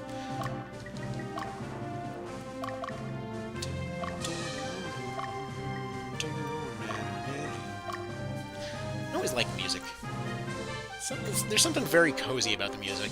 And also always something very unsettling about the textures that they use for the rivers. Like, why are they flowing sideways against the coastline? It just doesn't look natural. I guess it makes sense because you're looking from above and it's probably the breeze rolling in that direction, but it just doesn't feel right. So yeah, Hellhounds are good early on because of the 3 attacks. This is true. And their evolution, they are powerhouses with a good Beastmaster.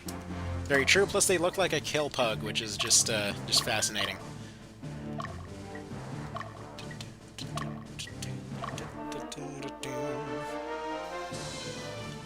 Save your damage output, drops off once you advance human classes. I mean, that's always the problem with these games, though, or with any game like this, and I think the only one that I've seen where beasts actually keep up with human units is probably Felseal. Just because they gave them weapons of their own kind, you know? Also, sorry for the constant throat clearing. You know what? One second.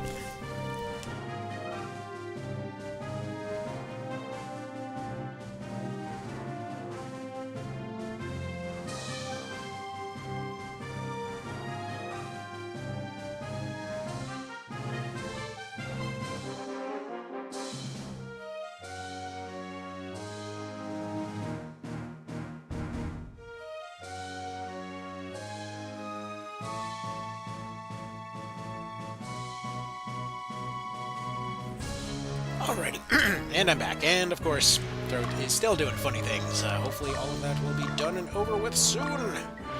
We have this, I mentioned this yesterday, but we had an extremely Michigan moment recently, where it went to like 90 degrees for a day, and other than that, it's been getting all cold and breezy and what have you. So I basically get the benefits of both the, or the downsides of both breezy weather and allergies, so cool. Anyways, what I was saying, as far as beast units and whatnot, the only time that I've seen where they actually held up and were a legitimate threat in an endgame and an SRPG was probably Felseal there. But that's just because they, like, the main thing that it came down to is that they weren't relying on natural stats. They ended up getting access to items and whatnot. They had their own specific beast unit items. And so you could min-max them for a bunch of different things, and so you had those cases where it was like, okay, here's this wolf that teleports behind somebody and also does poison and bleed on the same attack, then is near guaranteed to crit, and then also can apply this with a jump move that lands and hits in an AoE and stuff. Like, they just did a bunch of stuff with monsters in that one. I want to say Disgaea might have done some stuff too, but I don't remember what they actually did, because I don't remember ever using... Did they have... No, I'm sure they had monster units. I think they might have done something similar with letting them use items. I don't remember. Because I remember the disguise system, or the disguise item system being similarly just like 5 item slots of whatever the hell you want in there, no?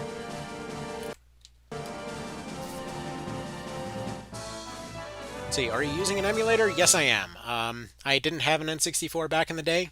I had my, one of the clients of my mom's back in the day when we had this like family catering business kind of deal, and one of whom was a family that was on the rich side that had an N64, and we would occasionally go play Jersey Devil and stuff.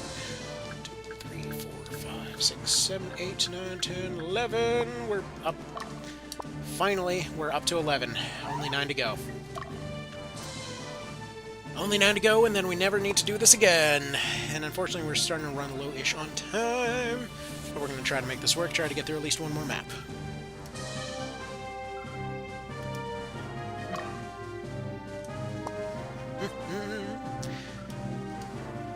Camp already.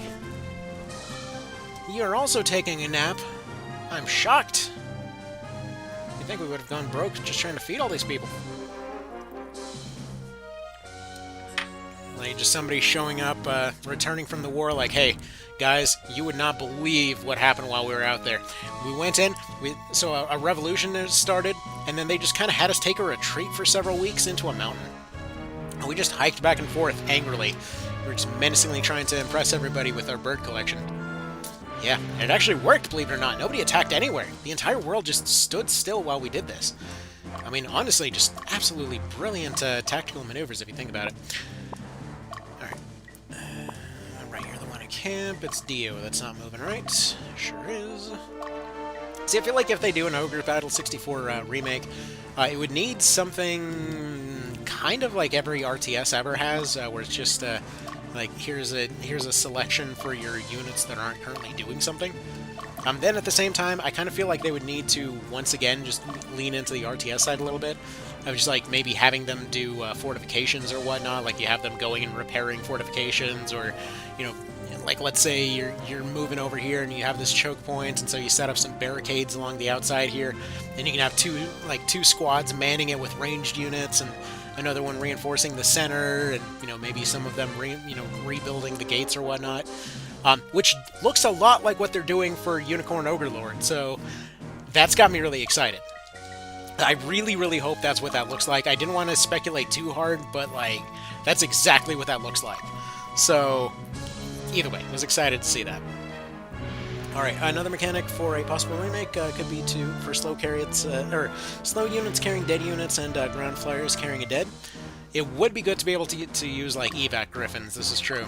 Like, basically, like, a little bit like how Reborn went and repackaged Gryphons as sort of the ultimate medical support in many ways.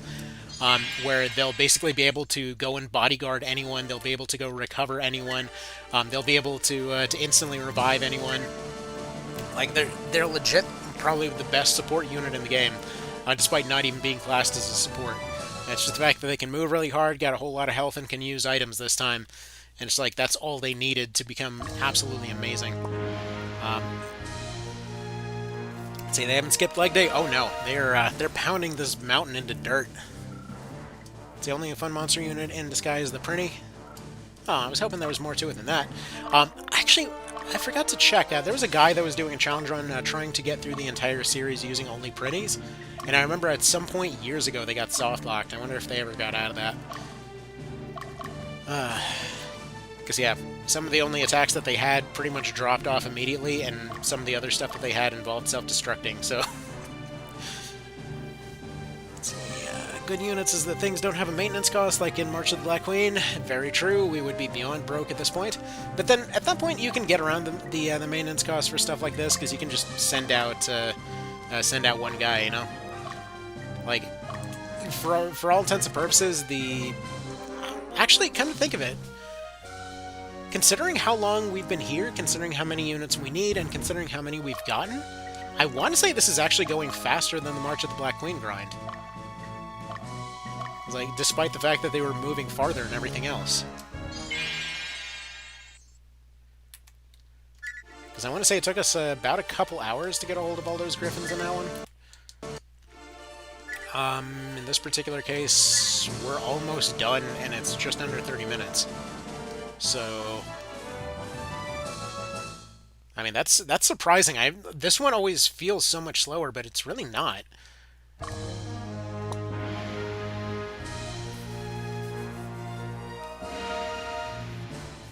Alright, how does recruiting work in Ogre Battle in general? Mine failed 100% of the time in Tactics.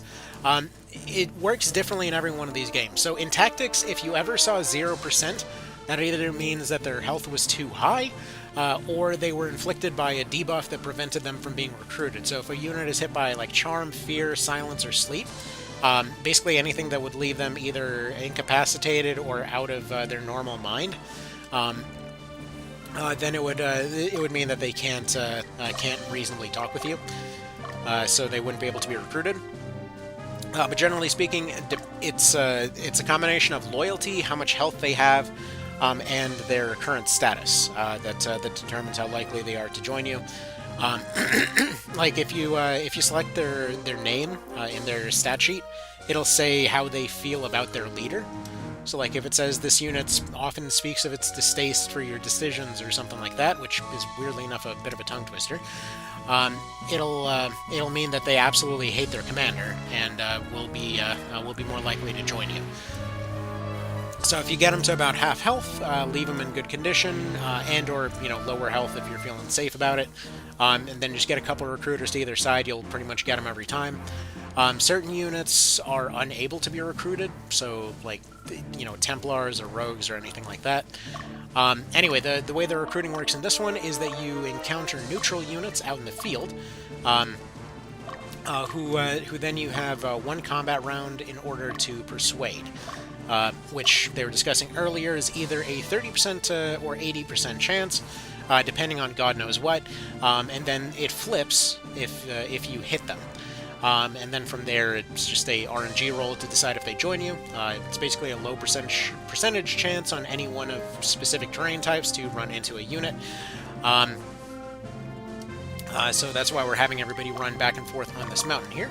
And then additionally, you can force somebody to join you using an item called Love and Peace, which is basically like a friendship bracelet, and yeah, they just instantly join you at that point. And you only get like 3 of those in the game unless you go and farm, what was it, Cockatrices, I think it was, either Cockatrices or Spkinxes or something like that, later on in the game. Or no, Gorgons, that's what it was. Gorgons were the ones that would hold a Love and Peace item. Anyway, so that's how you do that here. You had a similar kind of setup for March of the Black Queen, and then for Knight of Lotus, Tactics PSP, or in Knight of Lotus it was basically a combination of your emblems, of the unit's loyalty, and the compatibility of the unit in question with the unit you were trying to recover. Which basically meant that getting a witch was a bit of a pain in the ass, because with arbitration, with the right classes, with the right unit compatibilities and what have you, your odds could be like 80%, and then all the rest of the time it was like 4. Anyway. But then, for example, if you had a Beast Tamer go up and try to talk to a Griffin, their odds were really good. They had like 50% odds when their health was good. Anyway. Alright, you'll never get above 30%, 34% in Reborn, though. You can just reroll your chance with Chariot. Nope, you can definitely get it above 34%. I would say, on average, you can expect 40 to 42%. And personally, I'm always going to say just don't use Chariot, but you do you. Anyways, the way that I prefer to do it, and the way that we've been doing for like Union level 0 and whatnot, is that you just go and get a couple recruiters on either side, just kind of shield bash them back and forth a little bit to get their health a bit lower, and then you just use recruit a couple times until they join you. It should be a pretty simple process, because like recruit is so cheap in both time and cost that you can pretty regularly just spam the hell out of it without any issue. I mean, it only costs 25. You're usually generating more than that per round. So usually just run up, you hit something, and then you collect your winnings, because it's like an improved form of charm. They join you permanently. Like, I know I ended up hitting the 100 level unit cap by the end of that last playthrough for minimum minimum level or minimum stats and whatnot. All right, let's see. How many are we up to at this point? I think that actually might be all of them.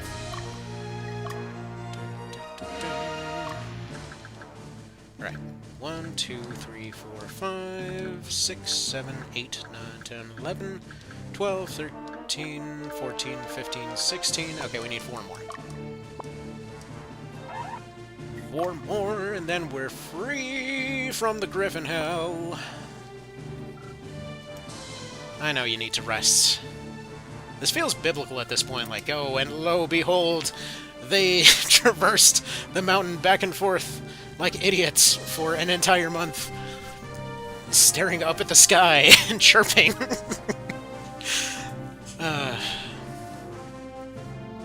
So it feels slower because I have to reset more often? Yeah, probably. Because, like, especially PS1 version of March of the Black Queen, it constantly gets forgotten that you can do waypoints in that one. So you can just give them, like, 12 different waypoints to just keep just zipping back and forth. Plus, they move a lot faster in that one. So you do wish neutral encounters were, like, 2 to 3 times as common in OB64. The fact that you can get Kirkion, Yveto, Axe of Worm, and other ridiculous weapons off Wild Dragons early on is probably OP. Wait, you can? I actually didn't know you could do that. Admittedly, there's a lot of things I don't know about OB64, which is why I always want to play it more often, and then I constantly come up with like, oh, I'm going to try this weirdly specific challenge run this week, and then go to start it, and then something interrupts it every single freaking time, and then I just never bothered getting around to, because I know it the least, but the whole point of going and doing the run in the first place was to learn it more. The endless cycle of Ogre games right there. I mean, granted, it's at least worthwhile for OB64. Never gonna happen for Prince of Zenobia. so yeah. Anyway, back to the conga line. Alright. There we go, you go there, you go there, you go there. Yeah, I have a feeling we're basically just gonna be able to hire those Gryphons. I won't be able to fit in another map because I gotta get going pretty soonish. Alright. So you gotta finish up at work. Good luck on the rest of the recruitment. Thank you kindly. Yeah, I gotta go get the kiddos pretty soonish. Go run pick them up from school and all that, and finish some cleaning. Everyone have fun. That we will. Let's see, you can get lucky with them as the random birthday items too, not the preset ones. Yep, very true. Very true in KOL as well. I guess they were just in a very birthday mood around that time. Like, it's funny. So, Knight of Lotus RNG, nobody quite knows how luck works and whatnot. Like, they sort of do, but they don't. But what happened with that one is that there's a bunch of really good items that you can get very early on. Specifically, there's a tile outside of the Celia Church that can be burned that can give you an endgame item immediately. Like an endgame weapon, an endgame like an orb or what have you. But you can basically, theoretically, guarantee that one will be there. Hold on one sec.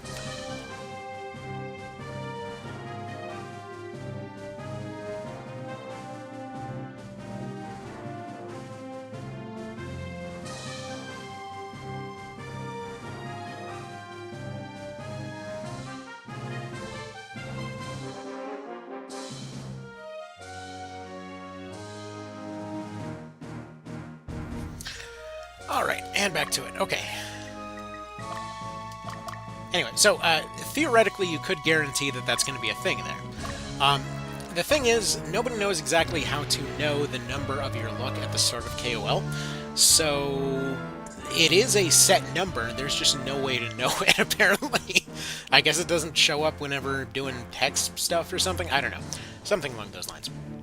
Also, yeah, don't use Chariot, use a save state. I mean, to be fair, in this case, it is a straight RNG roll. When we're talking about, like, in Reborn there, I'm talking about, like, you're in the middle of a challenge run or something, and it's like, okay, you know, you made the choice to go take a risk to go recruit a unit.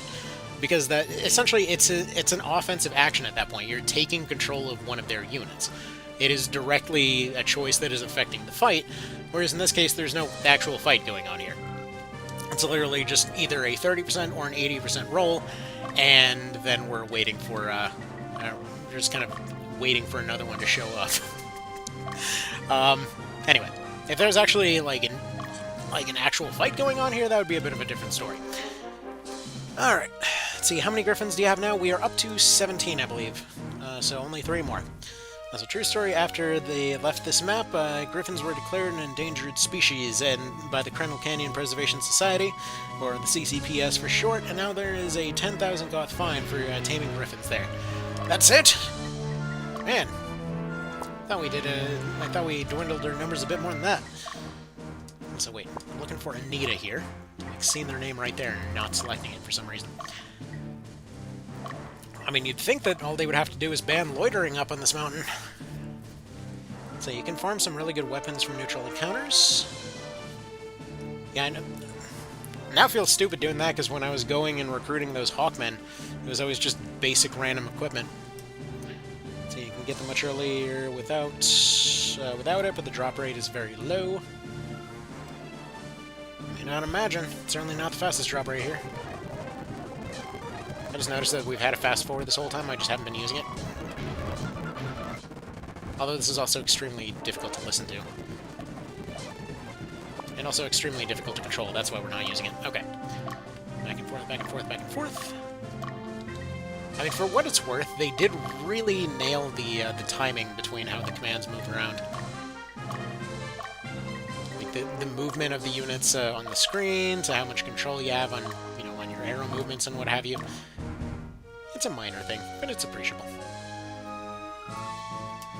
Alright. I'm sure you can handle it, Mr. I Swear I'm Not a Vice. And they fled because we have a zombie. It's actually nothing related to the zombie, but I would like to believe that that is exactly why they're leaving.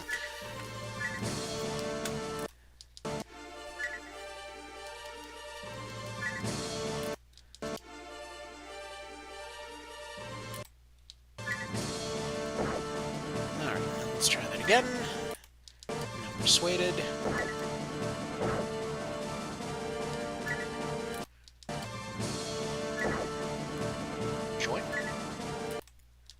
This one's extremely stubborn.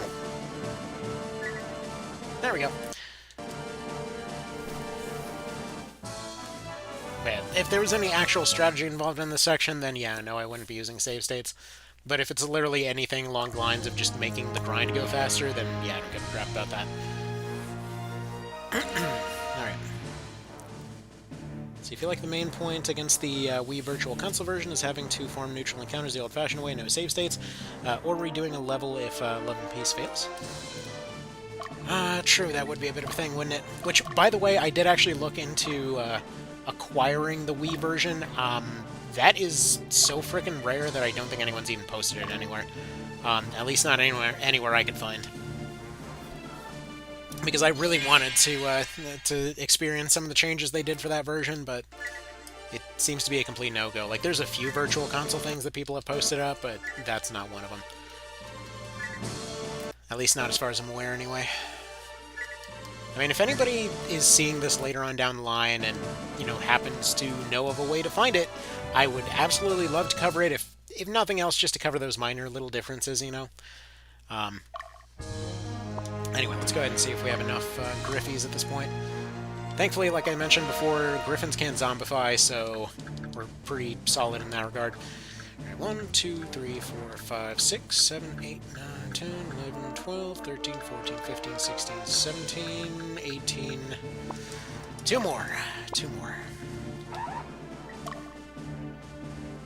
What are the Wii Virtual Console changes? Mostly a few, like, little text changes here and there. There might have been more on a system level, but I have no idea. You'd have to ask Vin about that over there. Like the glam drink they renamed to the slam drink. Yeah, they got Barkley involved in that decision. They were tired of hearing about all these fancy weapons. Said it was time to shut up and jam, I believe is how they put it. Or shut up and slam, rather. Changes are very minor? Exactly. Basically anything that they thought came from Lord of the Rings, they renamed it? Okay, that makes sense. I mean, obviously there was another change when it comes to the fairies and their Jesus lasers. That one, I'm shocked ever got past localization in the first place, though, to be fair, I guess March of the Black Queen came out pre-9/11, so, like, it was just something that wasn't necessarily as much of a public thing at that point. Exactly. They renamed it to laser. It's like one of those things where just saying that word would probably get you in trouble.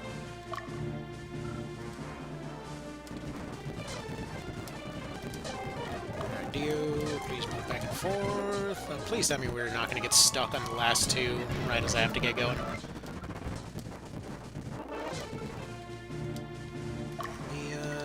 Mr. Berserker guy, could I have you guys proceed to keep on moving, please?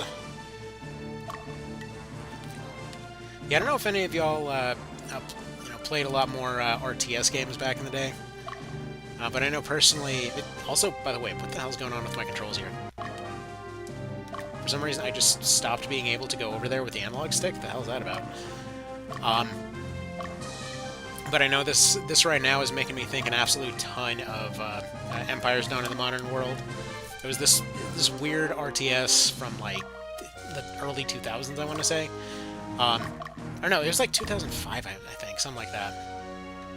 But it's funny because, like, imagine Age of Empires, except with a way bigger emphasis on, like, wacky physics for some reason. And then also just, like, a really good scenario editor. But then on top of that, you more or less just had a massively misunderstood versions of a lot of historical things. So, like, for example, early on you had just the English, the French, the Chinese, and the Koreans.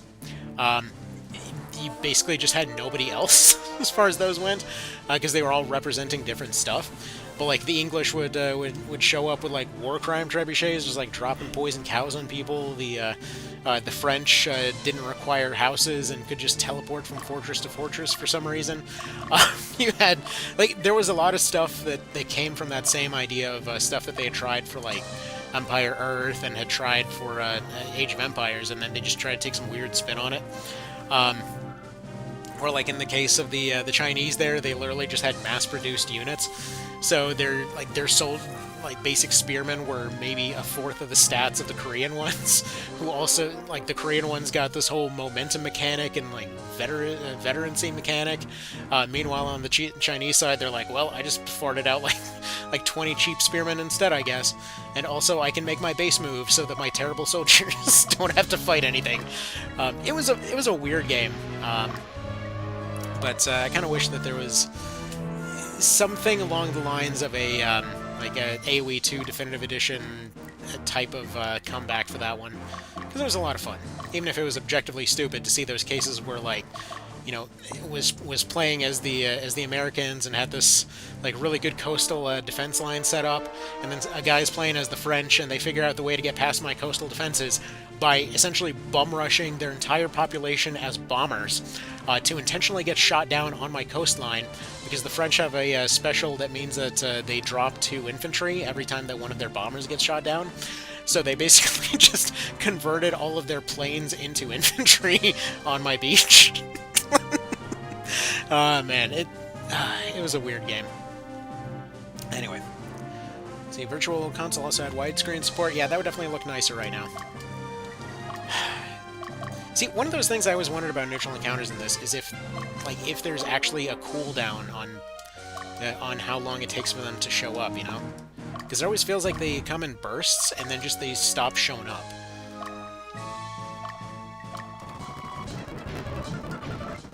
Like you can only encounter 1 a day or something. But I've never gotten confirmation for that in any degree whatsoever. And anyways, I do have to get going in like 5 minutes, so this better hurry the hell up.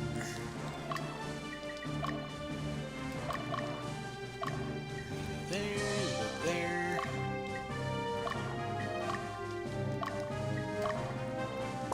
Dio's taking a nap. I need you to get moving.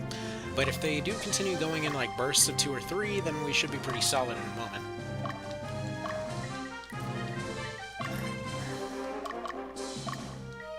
Also, just so you know, originally was going to do a stream thing tomorrow, but schedule is stuff's happening tomorrow. So that's not going to happen, but we will continue this next week. Alright, people, stop reporting your naps. I need you to report birds. No, no, no. Save it.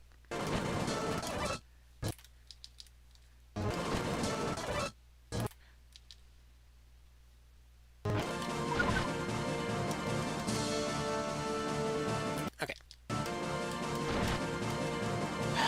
It was too late, wasn't it?